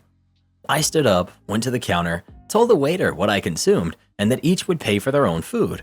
Then I paid and went back to the table. Apparently, aside from my friend, none of them had enough to pay the bill, or so they said. I felt a little bad as they were trying to figure out how to pay, but I ultimately didn't, and instead, I ended up being petty and giving a big tip to the waiter in front of them. Had they not been entitled about it and asked before agreeing to come, I would have at least considered it, but not like this. Am I the jerk for refusing to pay for the whole bill? Not the jerk. You asked your friend to join you for dinner, and he asked to bring other friends, and you agreed. You never once said that you were going to take them all out or treat anyone to dinner. They're all adults, and if they were short on cash, they shouldn't have agreed to the restaurant or ordered so much food. They could have asked before ordering, like you mentioned as well. If your friend told them you were treating them all to dinner, then he's the jerk for bringing an extra 4 adults to feed without discussing the payment with you first. OP. Thanks. It was a very awkward moment, to be honest. I just don't understand how anyone would assume someone they didn't even know would pay for them just because. They not only assumed you'd pay, they blatantly tried to take advantage of you. They intentionally ordered a large amount of food because they thought you were paying. Hopefully, your friend dumps these people as acquaintances. Not the jerk. I never understood why people who can't afford it go out for meals. They acted entitled and rude, and they had to face the consequences. I'd suggest discussing payment before you order the food next time. Waitress mocks me for wanting tap water instead of expensive sparkling water. This has been bugging me for days now. I went to dinner with my wife recently to a relatively nice place, $30 to $45 per meal. Quick side note, we're both in our 30s and we both work in hospitality, and we worked in kitchens for years, so we're generally on our best behavior at restaurants. Anyways, we sit down and we're greeted by a young woman who's in her early 20s who drops some menus and asks if we want to start with still or sparkling water. I look at the drink menu and I saw that still water was $9 and sparkling water was $12. Neither of us care that much about fancy water, so I said tap is fine. She gave a sort of grimace and a small noise. I asked, "Is there something wrong with the tap water?" She replied, "It's very hydrating," followed by an awkward silence. This was very strange to me, so I essentially repeated the question with slightly different verbiage and once again got, "It's very hydrating." I looked at her with an expression of, "Please explain." More silence. Eventually I asked, "What does that mean?" She said, with no emotion, "It will hydrate you." Now I'm feeling weird about the whole situation, and I flat out asked, with no expression or connotation, "What's wrong with the tap water?" You guessed it, "It's very hydrating." I stood up and told my wife, "We're going." Before my wife even realized what was going on, the waitress said, "Have a blessed day," with the smuggest smile I've ever seen. Am I in La La Land here? The triplicated response seems really dumb for someone who is a professional at hospitality. Anyway, my wife suggested I took it too far by leaving. In my opinion, I didn't take it far enough, and I should have spoke to a manager about it. But life's short, and I didn't. Am I the jerk? Update. My wife was cool with leaving. We have a very equitable relationship. If one of us says to the other, "We're leaving," or any variation of that, we trust each other to know we made the right call and we'll figure out the rest later. This is in America. I'm from near there, and we've drank tap water in these kinds of restaurants in the area several times without issue. Update 3. Types of water. In my area, it's pretty normal to have 3 choices of water at a restaurant. You have still water. This is fancy water in a 1-liter glass bottle with no bubbles. This was the $9 option. Sparkling water in a 1-liter glass bottle was $12, and tap water is always free. This option was not presented to me, but it is a choice if the diner asks. Not the jerk. A good restaurant is in business to provide guests with a good dining experience. This waitress is chasing off good business. I'm fairly certain her manager would like to know that this waitress is damaging their business and their reputation. That waitress has no business working in a fine dining establishment. No jerks here. It was an annoying answer, but I'm willing to bet she's been told she can't tell people the tap water tastes bad. So she had to come up with something to say that isn't a lie, but also isn't going to get her in trouble. You aren't the jerk for being irritated though and leaving. I just keep thinking that maybe she didn't feel like arguing over water, but is supposed to talk up the expensive ones. I don't know. I never see the point in arguing with waitstaff. Yeah, and I mean, tap water is free. You can taste it, come to your own conclusion, and order something else if you want to. No need to want to argue with the waiter about what she said. What else do you say about water? Waiter was probably just frazzled with OP's insistence and couldn't think of anything else. No jerks here. Well, who do you think is the jerk? OP or the waitress? Please let us know. When someone gives you a goofy answer to a question, my favorite tactic is giving them a goofy response. I would have said, good, hydration is just what I need. Yeah, always remember that people's words don't have any power over you until you decide they do. I have slipped through the cracks at my company and I've not done anything for the past month. As the title implies, I've been going into work for the past month, sitting at my desk and surfing the web, mostly Reddit, or playing computer games silently and then going home. Backstory. I used to work in a department that was quite autonomous within the company and was actually created by my boss, who was an associate VP in the company. I was hired directly, circumventing the usual HR procedures, by my boss as an executive assistant because he was a family friend. It was a pretty decent paying job for a recent grad, and I was kept moderately busy, answering calls, scheduling, preparing presentations, reports, etc. However, my boss was fired last month, and the department was shut down. My company leases office buildings, and my boss wanted to start leasing industrial properties as well, and failed. So all the coworkers in my department were either let go or reassigned. The problem is that when HR was going through the process and interviewing my coworkers, I was never called to meet with them, probably due to the way that I was hired. While my department was being dismantled, I kept coming into the office and going to my original desk. The peculiar thing is that when new employees were being moved into my department's area of the building, no one was assigned to the executive's office, so therefore, no one was assigned to the executive assistant desk. The new employees that moved in were mostly overflow from different departments, so no one really works together or has the same manager. It's been a month, and no one has really questioned what I do or what department I'm a part of. I can easily deflect any work-related small talk, and I'm still getting paid. I'm pretty certain if I bring attention to my situation, I will be immediately fired because I was the specially hired executive assistant to a VP who lost the company a fair bit of money. I've been looking for alternative jobs, but all the jobs that I'm qualified for don't pay nearly as much as what I currently make. Also, I would have to actually do work if I got a new job. The only reason I still come into work is that I don't want to throw up any red flags because each employee is recorded entering and leaving the building by scanning their badge. I'm thinking about riding this gravy train as long as I can before I eventually get found out and fired. Any comments or suggestions are welcome. Update. It's been almost 3 weeks since my last post, and I've still gone completely unnoticed by everyone, which is simultaneously a relief and really depressing. It's the lack of responsibility and purpose that's becoming increasingly maddening. I have discovered that not doing anything all day is worse than actually doing work. Playing video games and surfing the web all day don't make the days go by faster anymore. Therefore, in the past week, I've started working under the table for my aunt when I'm in the office instead of sitting there and doing nothing. I know this is a very ethically dubious thing to do, but the money's good and it's helping me pay off my debts. Background. My aunt runs a small specialty store by herself and receives a lot of email inquiries that she can barely keep up with. She knew about my situation and asked me to help her respond to these emails. Basically, all her emails are forwarded to a Gmail account I set up, and I spend probably 3 to 4 hours every day responding to inquiries and forwarding relevant ones to my aunt. Doing this is helping me to stay sane, as well as padding my wallet, $400 a week. I've asked her and she can't afford to pay me full-time, and I can't afford to work part-time, so I can't leave my job unless I find another decent full-time job, which I'm still looking for. I know that I will most likely be discovered at the end of September during the quarterly review, but if I have to, I'm gonna hold on to the very end. I just wanted to share how I have descended deeper into the rabbit hole. I'll welcome any comments or suggestions about my situation. Update. Things have been pretty quiet at my work for the past 3 weeks.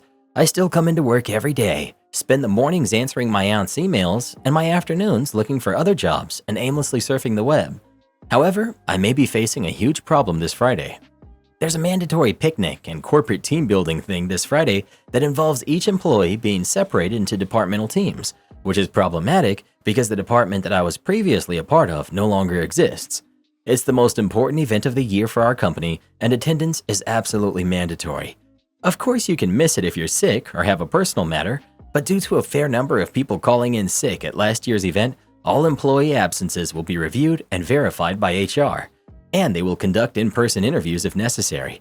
I cannot attract even the smallest amount of attention from HR without risking being discovered as a corporate leech, so I don't think calling in sick is an option. However, I can't participate in the team building exercises without it being discovered that I'm not currently assigned to any department, and I'm in a state of perpetually paid limbo. The best idea that I've come up with so far is to come to the picnic with crutches and pretend that I've sprained my ankle or something, so I can fulfill the attendance requirement and just watch the team building exercises and not take part in them. Based on the itinerary, most of the events are active and involve being on your feet. But then again, doing this will attract attention to myself, which is a very bad thing when management and HR are around. I welcome any suggestions on the best way to get out of this predicament. Third update. I've actually been going for interviews. 2 interviews so far, this week at an unnamed multinational insurance company, so I've been busy preparing and generally stressing out. Anyways, onto the events of last Friday's company picnic. I did think about not showing up like many of you suggested, but I was sure there was an attendance sheet, so I thought of another way to go about things. I arrived at the picnic about 15 minutes early when everyone was still busy setting things up, found the attendance sheet, or rather a booklet, at the sign-in table, which was thankfully unattended, and discreetly rifled through it until I found my name and sign next to it. I then shuffled away to the parking lot and drove home to spend the rest of the day drinking beer and watching an ungodly number of Narcos episodes. The interesting thing is that when I found my name on the attendance sheet, I saw that I was listed as belonging to my former, now defunct, apartment. If the names had been sorted by department, it would have raised some red flags, but thankfully they were sorted alphabetically, so all the departments were jumbled together and I was lost in the fray. I'm just one misplaced entry in some spreadsheet or database that someone like me has been too lazy to double check. Hopefully I get called back for the third and final interview for the insurance company so I can finally leave this job. Final update. I was eventually able to find another job for which I had to relocate to another city. Not a big deal, it's only an hour from where I originally lived. Anyways, on to the good stuff. About 2 weeks after my previous post, I interviewed for my current job and was offered a position, so I had to find a way to quit without drawing any attention to myself. I waited all week until Friday at 3 p.m., which is when all the paychecks are sent out, and then I waited another hour and a half before I went to HR to submit my resignation. As I expected, the HR person I was directed to speak to about ending my employment was barely functioning. It was 4:30 on a Friday. She barely acknowledged me and just gave me a form to fill out and told me she would enter all the information into the system on Monday morning and then follow up with me. After that, I walked out of the building and decided to treat myself to some ice cream before I went home to finish packing up my things for my move the next day. I did receive a call from the HR lady Monday morning, and she asked why I was listed as being part of a defunct department and who my supervisor was. I kind of panicked and told her I didn't know what she was talking about and that all of my information should be in the system before telling her I had to go and hanging up. I guess that worked because I have not received any other calls or emails from the company for the last 2 months. This will probably be my last post about this situation, unless something similar happens to me at my new job, which I hope doesn't happen. Thanks for reading and commenting on my posts. Those sign-in sheet shenanigans remind me of my army days. Nothing like a little mandatory fun time, eh, Karen? I see you people enough when we're working together. Why would I want to go to Dave & Buster's with you? Some people just need to be taught better manners. I'm happy to help. This happened last week, and I only now have time to type it out. One of my friends, Leah, celebrated her 30th birthday. Due to personal reasons, she went all out for it. Venue was amazing, food was great, decor was tasteful, good music, and guests were asked to wear something fancy. The day of, everything was going well, until someone dropped to one knee. You already know where this is going. Someone actually proposed at someone else's birthday. I was giving the couple the side eye, but I thought maybe this was planned. Maybe Leah knows about it, because who would be bold enough to do this without the host's permission? So I went to find Leah. She was sitting at a table surrounded by a few friends, looking a mixture of angry and sad.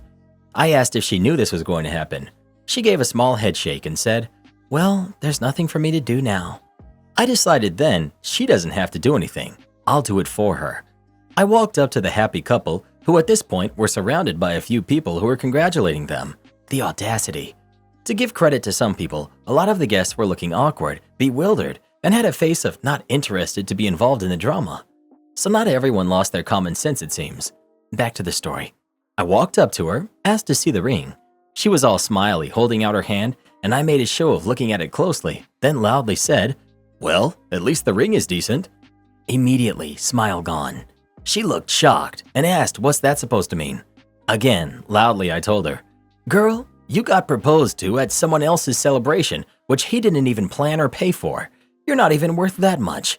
I'm just glad he didn't cheap out on the ring." Then I turned around, walked to a nearby friend, and still in a voice that I wanted everyone to hear, said how tacky and embarrassing they are. Like a switch, everyone then started whispering at them. Some that I heard included, "Who does that at someone's birthday? This man can't even plan an event and had to mooch off someone else. If I were her, I wouldn't have said yes." They left right after that, and while the party did end kind of awkward, Leah did look better at the end, so I didn't feel guilty. As I'm not familiar with the couple, I only heard second and third-hand stories about what's been happening after this. Apparently, she's been complaining how her proposal's ruined, and she can't even have a second one now because this one has messed her up so much. Thankfully, no one's giving her time. Instead, she's getting even more ridicule.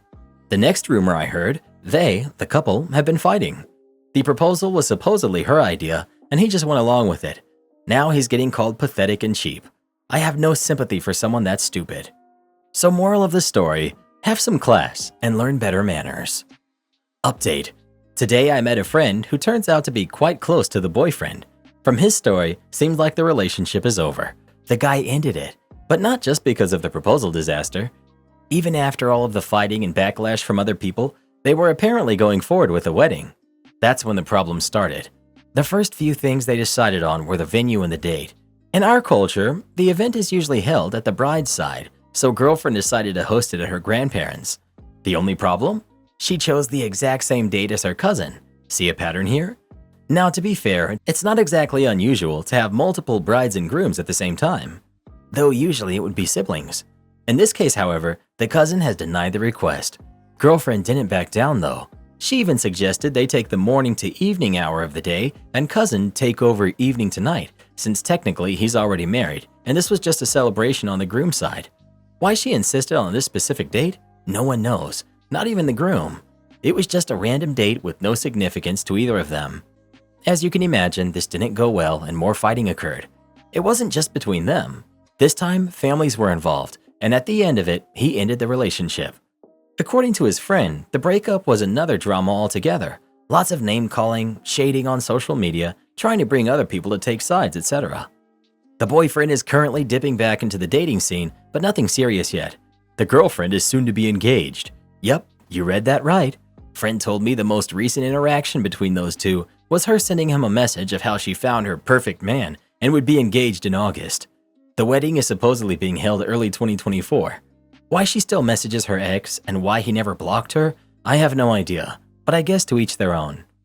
I've got comments telling me that I caused problems in their relationship, but to be honest with you, after hearing all this, I think their relationship was doomed from the start. I don't think my act of petty vengeance contributed to anything. Honestly, I still don't feel remorse for what I did. Am I the jerk for not looking after my infant niece while my sister had to run errands?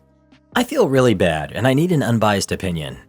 I, 28 female, am currently living with my sister who's 32 and my niece who's 5 months old. My sister asked me to move in with her as she was separating from her partner and needed someone to help with the bills. I cover the majority of rent payments for the house and bills since my sister is not fully back to work yet. On the days she is working, it's usually our mother who looks after my niece. Now, I mainly work from home, and due to how loud both my niece and my sister are, and the job specifics, I wear good noise-canceling headphones. I also have a room with my own bathroom.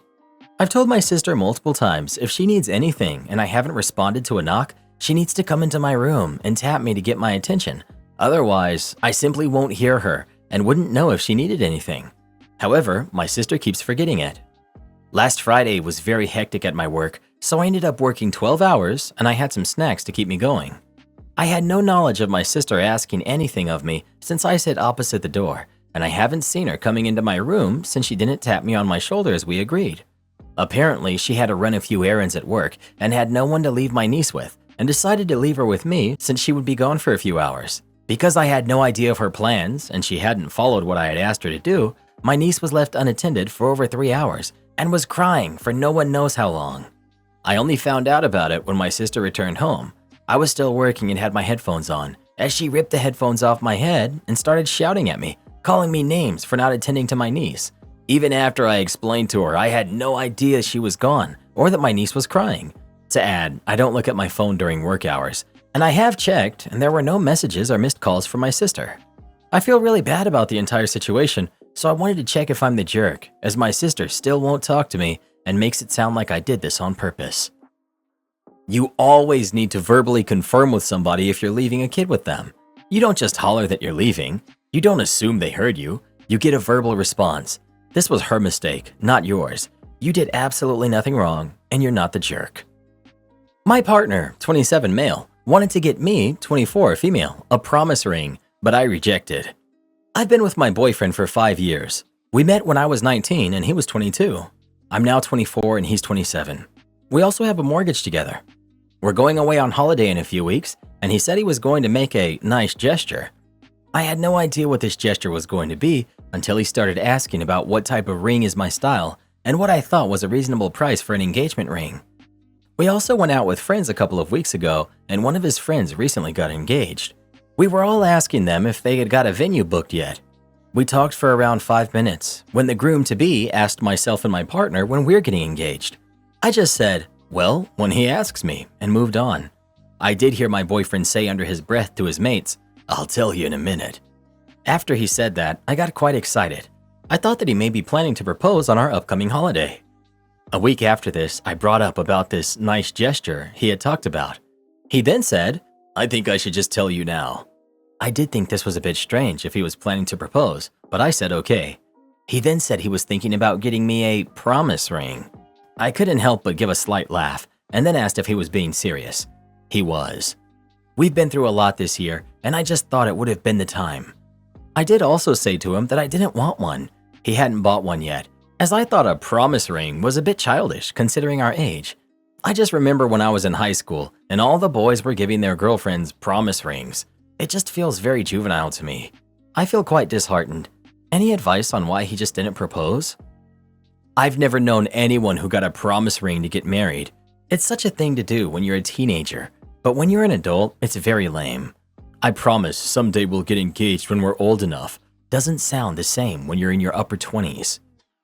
What is he promising after 5 years and a mortgage? If you want to get married, maybe have that conversation sooner rather than later. A promise ring at the age of 27 is so cringe. I'm glad you rejected it. Am I the jerk for telling my sister to stop trying to outshine my daughter? This happened a couple of days ago. I, 34 male, have a 9-year-old daughter who picked up playing piano at 5, and I seriously see her as a prodigy. She composes her own symphonies. She's destined to be massively successful, and I've gotten her to play at weddings, at church a few times, and other social events. Anyways, my sister, who's 26, is one of those rainbow baby situations, and given that fact, my whole family has been obsessed over her since her birth. She's incredibly entitled and spoiled, and was especially upset when our parents began caring more about my late wife's pregnancy with our daughter. You may think she and I act the same, but my daughter's piano talent is not my or her only personality. It just takes up a large portion of our lives, and it's not all I talk about or the only thing my daughter has for herself. We had family fly in from Germany for one of her big recitals for the first time in a few years. My daughter did amazingly, but the whole time my sister was saying that they're only impressed because of how young she is, and that she could do this and none of us would be amazed. She proceeded to make the whole recital about herself, and when we went out to dinner to celebrate afterwards, and my sister was making snarky comments to my daughter that it wasn't that good, I asked her why she had such a vendetta against a 9-year-old, and why she couldn't just for once have the attention be on someone else for one night, and that if she was going to complain, she shouldn't have come at all. She was very upset at this and told me how I took away her childhood by forcing her to pursue music, which she had come to me and her late mother about, and it ensued a massive fight between us, and she ended up leaving early and going back to her hotel room. My parents say that I shouldn't have lashed out on her like that, and they have since apologized for making her feel left out. They leave for their flight tomorrow night, and my sister won't talk to me. So, am I the jerk? Not the jerk. You may have issues to work out with your family, but good on you for standing up for your daughter. Whether or not her skill is overinflated in your eyes, no one should be putting down a 9-year-old on her skills after a performance. What on earth? Am I the jerk for telling my cousin she should not have a baby? My aunt recently gave birth in April. This is the first baby in the family in 18 years. We were all excited and beyond happy. We spoiled the baby with a bunch of baby clothes, etc. Heck, even I have clothes, a crib, and toys in my home for when I take care of the baby. The day after the baby was born, my cousin, female 22, went to go visit the baby and made a comment to her boyfriend of a few months that she wanted to get pregnant. My mom heard this. Anyways, 1 month after the baby was born, my cousin got pregnant. She has no career, she has no money. She can't even afford an apartment alone. She can't even take care of her own dog. She has anger issues. I've let her borrow hundreds of dollars in the past couple of years. Last year when her ex left, I paid her rent for a month and didn't ask for the money back. I let her stay in my home, rent-free. She didn't pay for the food. She didn't pay for her dog's food. I fed her dog and walked her dog. I paid for everything. I told her that she shouldn't have a baby she can't afford, especially because she got pregnant after meeting the baby only once because she couldn't control her baby fever. She doesn't know what she's getting herself into, and if she can't take care of her dog, what makes her think she'll be able to take care of a baby? Her boyfriend doesn't work a lot either, for your information. She told me to stop being a jerk and to stop being jealous. Oh, and never once did she thank me for letting her borrow money, paying her rent, and living in my home rent-free. I provided everything for her. I even offered to help pay for her to go back to school. Right now, you are letting her completely walk all over you. If you can't face her and kick her out, let your lease lapse. Then you'll have to move somewhere and she can't move with you. Or you'll be paying for her kids' diapers and formula and all the way through college. Don't be a doormat. Why are you enabling her? Start the eviction process now before you have another mouth to feed and house. You are only a few months away from an infant crying 24/7 in your home. You need to act quickly and swiftly. Stop trying to talk sense into someone who isn't going to get it. You're not going to change her mind, especially when she's had a free home to live in completely rent-free with spending money given to her on top of that. Why would she listen to you? You haven't proven to stand up for yourself, so she's walking all over you because she clearly knows she can, and you will keep letting her live there and keep helping her. She only has to ignore your words and gets to enjoy your generous actions. Seems quite easy for her, don't you think? Like the saying goes, actions speak louder than words, and your actions are enabling her, so she has no reason to believe your words. You're setting yourself up for financial distress and even worse living situations. You need to stop being a doormat, save yourself, and get her out of your home ASAP. You're the jerk. Sorry, I 100% agree with everything you're saying and your assessment of her ability, but it's not for you to tell her what to do unsolicited. Also, when you do something nice to help someone out, you don't hold it over them. You didn't have to help her out so much, and if she was not appreciative then, I wouldn't have helped her in the future. Everyone sucks here. Believe it or not, having a baby is actually a mistake for most people. There are really 3 things you need. Resources. Can you care for your baby? Can you set up an education fund for them? Stability. Will your baby feel safe and cared for? Maturity. Are you still dealing with your childhood issues and considering having a kid? Guess what? You're going to inflict your issues on them. Work on yourself first. Your cousin has shown, based on calling you jealous, that she's not all ready to be a parent. This kid's gonna have a bad life and become another bad person. And why do you keep enabling this money grubber? Kick her to the curb and move on with your own life. She has never had to face consequences because you keep giving her money and taking care of her. My Karen wife demands I transfer half of my salary every month. So we're married, but our marriage is in severely rough water. Wife doesn't want counseling. She went for 1 session but decided it wasn't for her. I kept going to the psychologist. I work full-time and my wife works part-time. I earn 3 times more than her. No prenup or anything. We have 1 son.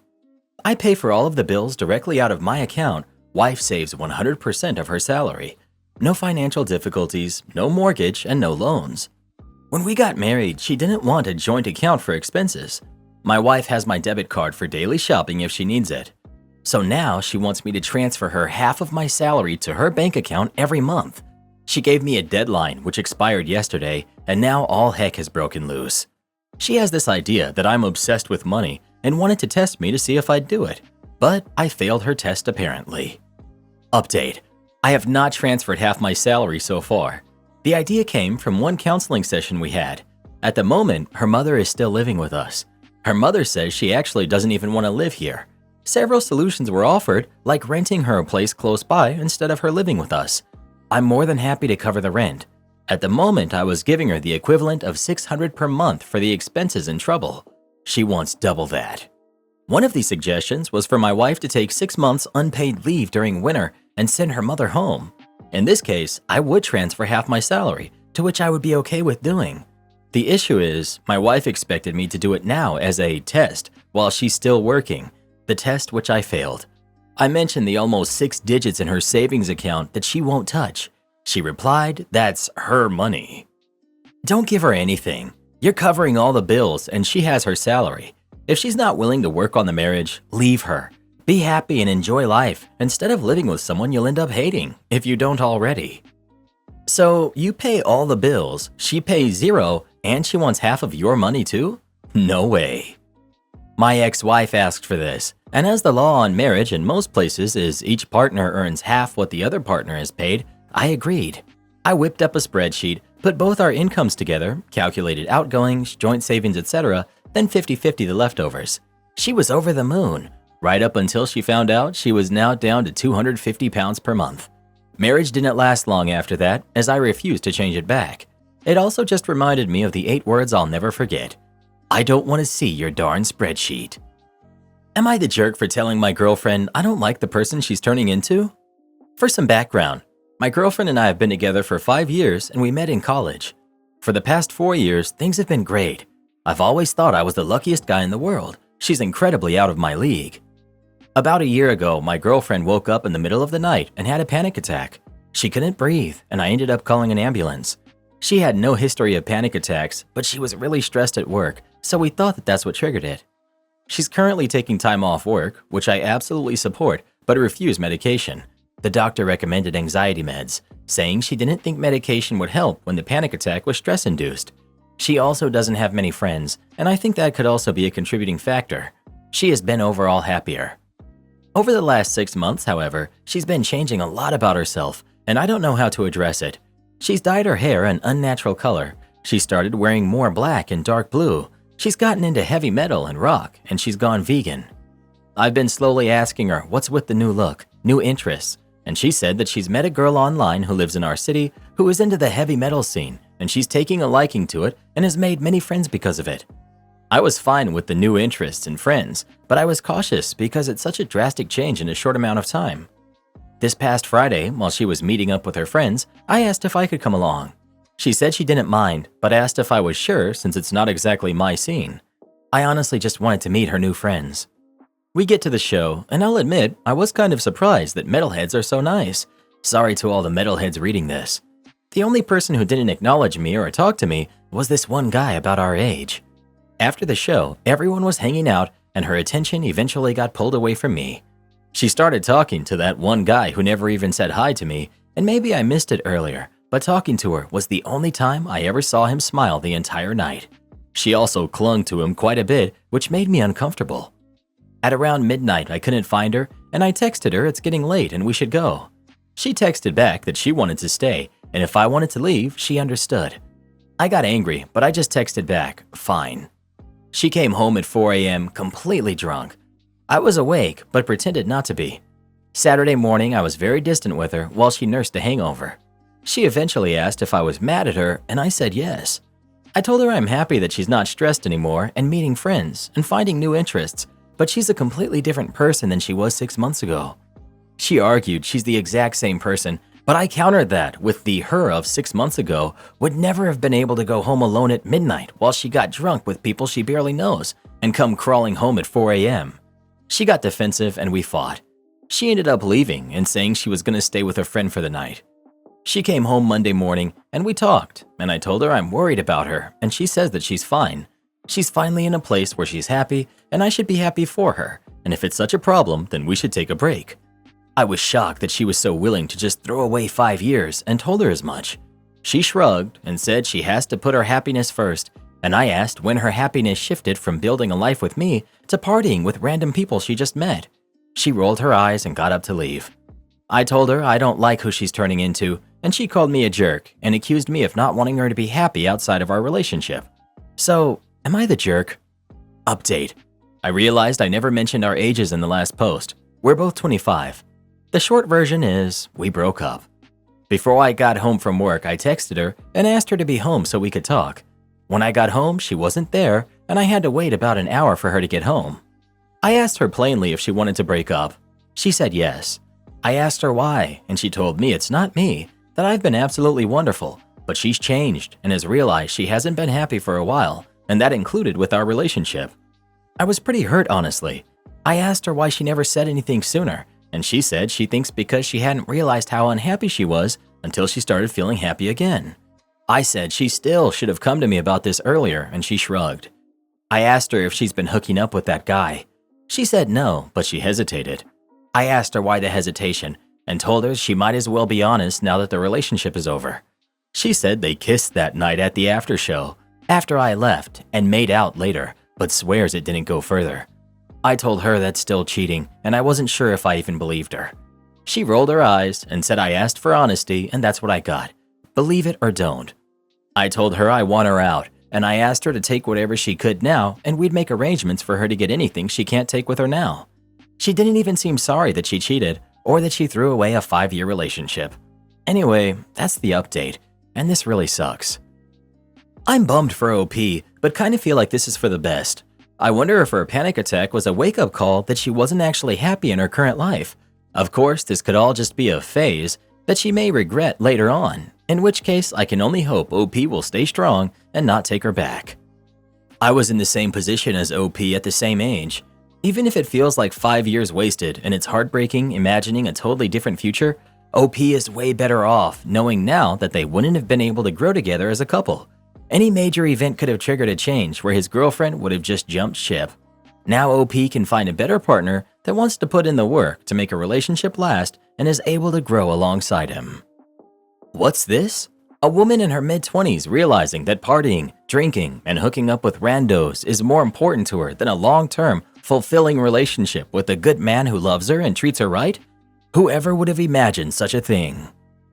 Making my senior parents homeless. I, 30 female, and my father, 64 male, have historically had a rocky relationship. My parents divorced when I was 5, and he married the woman he cheated on my mom with. I was an only child, and she had 4 kids from a previous marriage. During my childhood years, I spent most of the allocated time dedicated to my father in the divorce with my paternal grandparents, every 2 weeks and 42 days in the summer. They lived in a different state. I cherished the time I had with them, and they would always go to bat for me. There was some tension caused early in my dad's new marriage due to my stepmom demanding that my grandparents go back to the store one Christmas and get equal amounts of gifts for all of her kids, even taking some from me, gifting to her youngest. I spent many times waiting on my mom's sofa, waiting for my dad to pick me up, and he never did. I would later find out that he was on family vacations with his new family. I could spend all day telling Cinderella stories, but I need to keep focused on this story. My grandparents picked up his slack. We spent summers learning how to make baskets, gardening, camping, and various different activities. Their home was a second home to me. When I was 13, I went to go live with my dad after some methodical brainwashing, and I then would rarely see my grandparents. My grandma would call, and they would just ignore it. It would hurt my heart to see it on the caller ID, knowing they were just on the other line, but my dad and stepmom would not allow it unless I sat at a table with them while on the call. Fast forward to summer of my freshman year, we went to visit my dad's side of the family. On the last night, my aunt and uncle, who lived next door, asked if I could stay the night with my cousins. My stepmom wanted her youngest daughter to be included. They declined because my stepsister was a thief. A fight ensued in the front yard that night, resulting in physical altercations. My stepmother shoved my 74-year-old pap to the ground. He had a hip replacement in the 90s and already had a stiff walk. I was utterly terrified and distraught. As the chaos ensued, I packed my belongings because they said we were leaving. I vowed then that this would be the last straw and I would never forgive them. We missed their 50th wedding anniversary because my stepmom was still upset over what his family did to her that night. The next spring, my pap had a stroke and it was never the same. The man that helped raise me during his son's shortcomings didn't remember my name. He passed in 2014. Later, I left home when I was 18 to go to college, where I met my husband. He's been my rock and helped when my dad throws fits in the last few years when he doesn't get his way.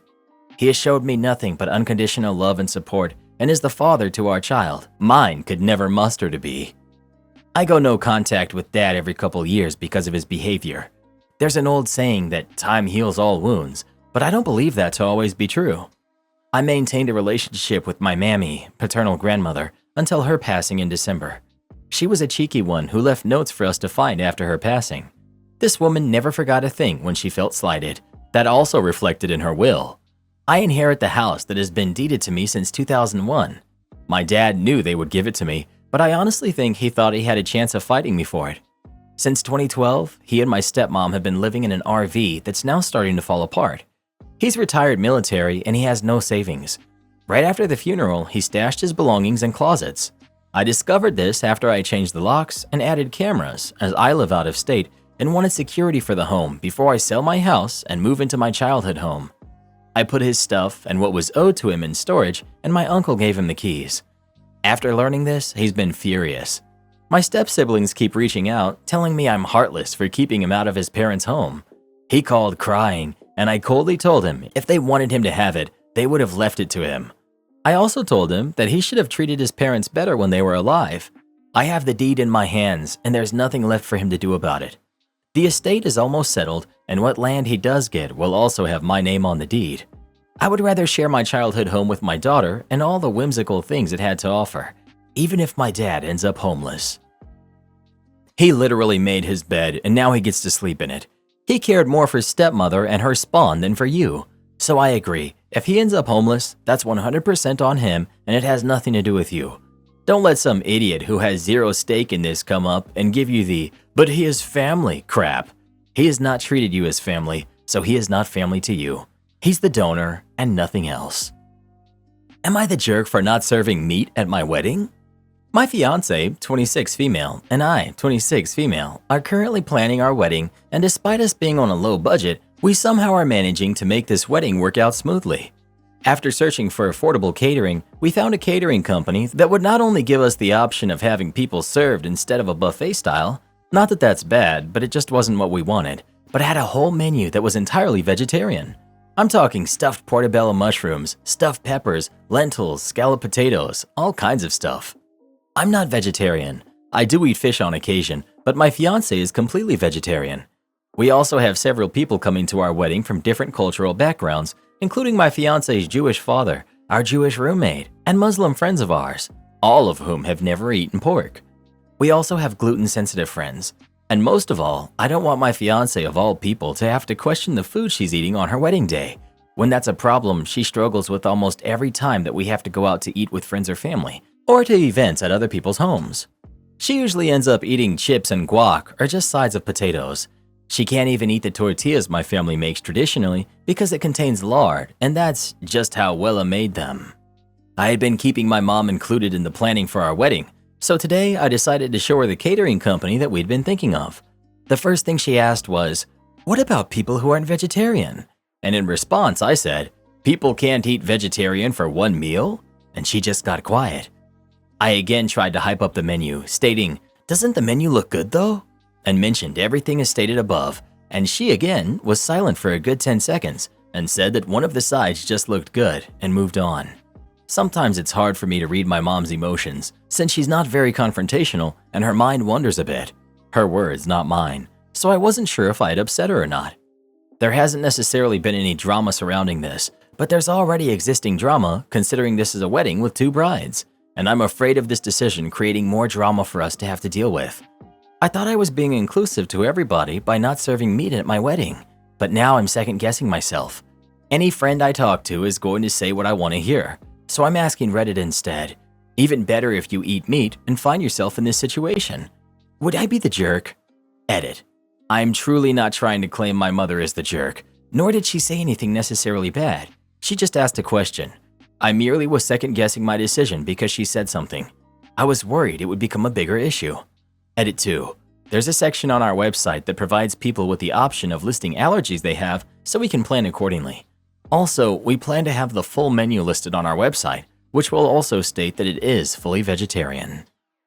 Not the jerk, but I'm side-eyeing you a bit for letting your friends and family constantly sideline your fiancé. That dynamic where there's never food for her is horrible. I would have had some big fights with my family and refused to come if they weren't going to make some attempts at including my partner. As it happens, I'm the one with dietary restrictions, and his family is lovely about it, particularly his aunt, who always hosts Christmas. OP. This is a fair assumption. I wasn't able to include more regarding this because of the character limit. Most times we don't know what food is offered until we get there. I didn't even start eating fish up until recently. Before this, I was also vegetarian for years. My family does try, especially my sisters, but my family is big, so they don't often remember that they need to include exclusively veggie meals when most of the meals consist of meaty Mexican and Italian dishes. We've eaten veggie for years, so it kind of has turned into a losing battle, speaking to brick walls and all that. Her family does the same though. It's usually when we make plans to go eat out. That's why for once I wanted to plan an event for my future wife where she could try everything if she wanted. I didn't want her to be limited. Update. Since making this decision, we agreed that we should also have a heads up listed on our RSVPs when we send them out instead of just the website. We don't want to assume that all of our guests will be tech savvy enough to find the menus on our website, much less scan the barcode to get it. We will have a selection listed for when they RSVP asking what everyone's food allergies are, and 100% intend to modify the menus as needed. We have not booked this catering yet, and they're pretty accommodating to switching up the menu if necessary. I'll try to clear up more if I can. Thanks for reading. If I, a non-vegetarian, turned up to a wedding and all they served was vegetarian food, I'd show my displeasure by eating it all and thanking the happy couple for a wonderful night. Right? I love meat, but every once in a while when there's a vegetarian menu option that clearly has some thought put into it, I'll order it. When it's not an afterthought, vegetarian food can be very tasty. Just reading OP's list of food options has me salivating. Am I the jerk because I don't emotionally support my wife's obsession with Taylor Swift? My wife is fully obsessed with Taylor Swift. For the last year, that's all she listens to. Every Taylor Swift album on one continuous loop when she's working out or even just walking around the house doing stuff. Spent $2,000 to go see her recently at the Eras tour. Probably spent another $200 on merch. She filmed the show on her phone and will regularly put it on the TV and just watch it for hours. We'll also watch the live streams of her performances on TikTok or whatever streaming platform those are on. Is now going to go see the concert movie. I mean, it's been non-stop Taylor Swift in our house for a long time now. She continually refers to the live concert as the best experience of her life. She says Taylor Swift is a lifestyle. I personally don't really get it. I've never been obsessed with anything to that point. I love soccer and would love to watch Messi play, but I can't bring myself to spend $900 for a ticket to his upcoming match. It's just too much. I'm also really passionate about things my wife has no interest in, but I'm also not looking for her emotional support with those. Those are just things that are important to me and will remain important to me regardless. I have for sure made comments to my wife implying that this whole Taylor Swift thing is getting out of hand. I also was not super stoked that she was spending that much on one ticket to go see one concert. But ultimately, it's what she really wanted, and we had the money, so I said yes, and I'm happy that she got to go. Recently, she blew up on me about how I don't support her as much as she thinks I should with her Taylor Swift lifestyle. She cites comments I make, implying it's a cult, and the only one winning here is Taylor Swift raking in the dough, and maybe it's time to focus on other things. She wants me to stop making comments like that and stop rolling my eyes and be supportive of her and her interests. But from my perspective, it's really taken over her life, and that just can't be healthy to obsess over something like that. People need balance. I also thought one of the benefits of marriage was to have someone tell you this kind of stuff, and it shouldn't be an argument. So, am I the jerk? If so, what can I do about this situation to make things right? Couples therapy probably could help with this. Man, that sounds brutal, having to go to therapy over something like this? Not the jerk. You absolutely are not required to emotionally support her super fandom.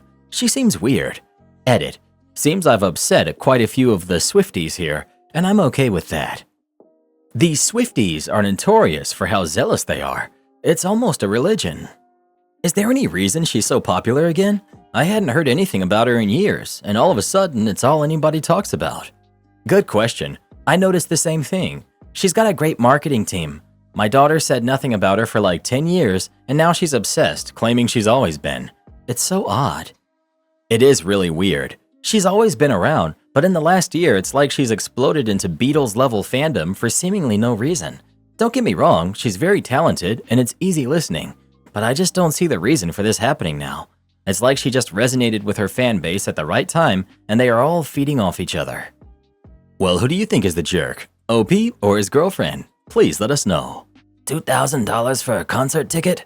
People are interesting, you know that, Reddit boy? People are very interesting.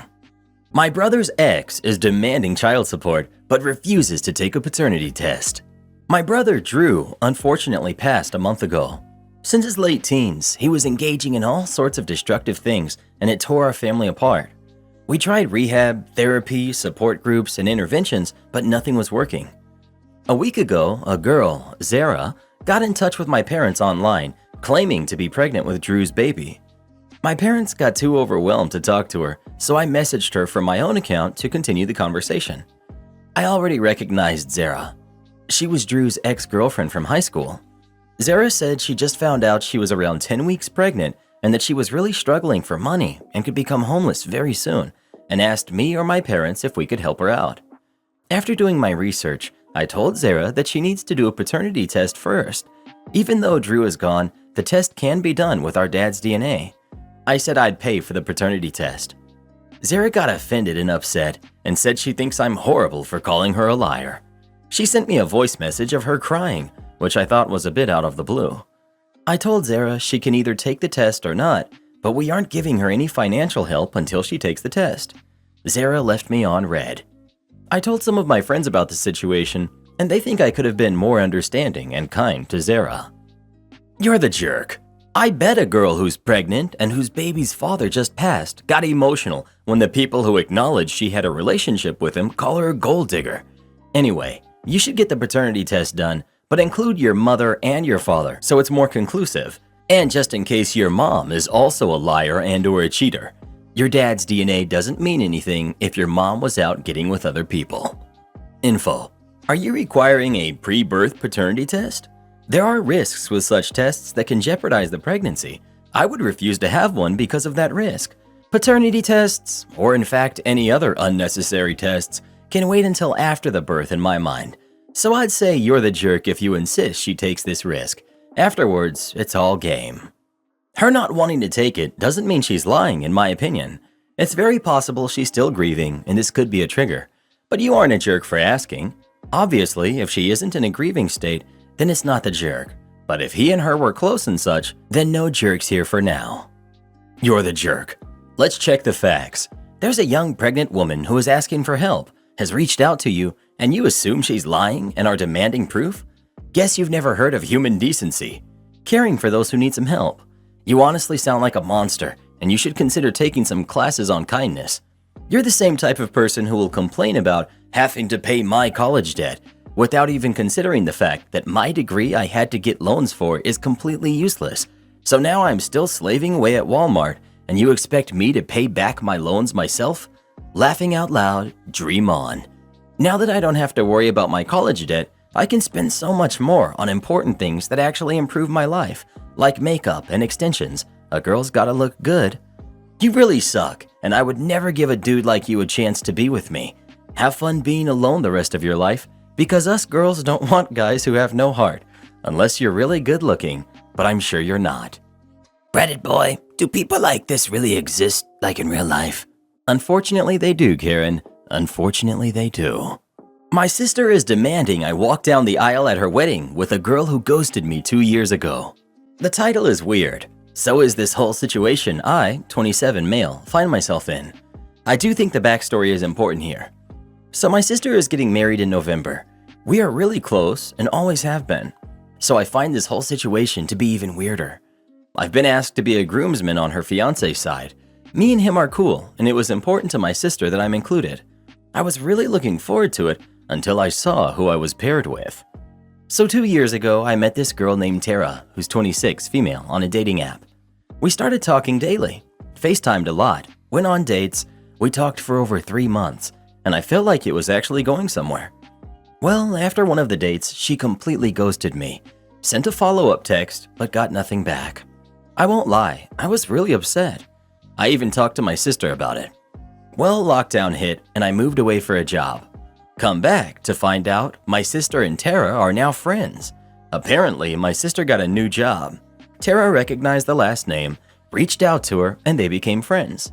Such good friends, in fact, that she is now a bridesmaid and hangs out at my parents' house, and my parents know her. I found out they were friends literally 3 weeks ago. She never mentioned it to me. I asked if she knew it was the Tara I got ghosted by, and she said Tara had told her, but wanted to keep their conversations private. Then a random text from Tara, asking what I wanted to do for our entrance dance. I immediately called my sister, who informed me that Tara and I would be paired up, including the entrance dance. I asked why. I know many of her bridesmaids, and she had to pair me with the one who ghosted me? She said she had her reasons, and Tara also asked for me specifically. I never responded to Tara and instead went to talk to my sister in person. Got the same answers, and this time she sounded offended that I asked for a different person. I told her how uncomfortable it made me, and she told me to stop overthinking and just have fun. I said she didn't understand how hurt I was. She said she had an idea, but to just do it as her wedding gift. I told her I'd be stepping down from the wedding party. I'll just go as a guest. She went crazy, saying I couldn't do that, and she wanted me up there. I said, fine then, switch me to someone different. She said she wasn't going to, so I told her I'd be dropping out. My parents are calling me a jerk, but I don't think I am. It's a weird request, and I'm not about it. Am I the jerk? Not the jerk. They may be trying to set you guys back up, but why would you want to when not one person is willing to openly clear the air about what happened? Instead, they try to force you two together without explanation and expect you to put aside your own feelings and self-respect to accommodate this, which is unnecessary in the first place. And while you're gone, she gets close to your sister and parents. What a weird scenario, which could be easily explainable until you factor in the subterfuge, gaslighting, secrecy, manipulation, and family pressure. What a weird situation. Like they all know something you don't about something that directly affected you. And rather than help you get clarity, they all run cover for her. OP. It is really bizarre. Like, Tara is very charming. Maybe she's just charmed my sister and parents. I really don't understand what is happening. My sister is typically my biggest supporter. It feels like I'm in the upside down. What's obvious is that she's trying to, probably at Tara's request, set you two up again. A bit more speculative might be that Tara ghosting you the first time was a manipulative, playing hard to get tactic that backfired. Alternatively, and similarly speculative, the ghosting itself wasn't a tactic, but if she's charming, like you say, she may not be used to people not being desperate to get in touch with her and is trying to validate that by proving that she can get you now. In any case though, not the jerk. This is weird and inappropriate. If you want, and since you say you're close with your sister, sit her down and have a proper serious conversation and give her one last chance to come clean and act sane. More than likely, Tara wasn't just seeing OP at the time, and things took off with another relationship. That eventually fizzled, and now OP is a failsafe. If they keep this up, maybe not going to the wedding altogether is the best thing to do, because they will ambush you at the wedding trying to pair you up with Tara. Not the jerk, but Tara sounds like some real bad news. She already is turning your family against you. Why would you let someone like this into your life willingly? Well, who do you think is the jerk? OP or everyone else? Please let us know. If you're seeing someone and you decide you don't want to anymore, just be upfront about it and they will appreciate your honesty. Ghosting someone who thinks you may have a future together is not a nice thing to do. Wow, Karen, sounds like you have some experience in the field of being ghosted. Stop it, Reddit boy. Just stop it. Am I the jerk for hosting a fundraiser for a teen whose parents left her homeless? Her parents are now furious. My youngest daughter is a senior in high school. One of her best friends, Lily, just turned 18 as the school year was starting, and her parents kicked her out of the house that same day. My daughter told me she was sleeping on different friends' couches and talking about dropping out to work a job. So my family took her in so she could finish school. I just can't imagine a parent kicking their kid out like that.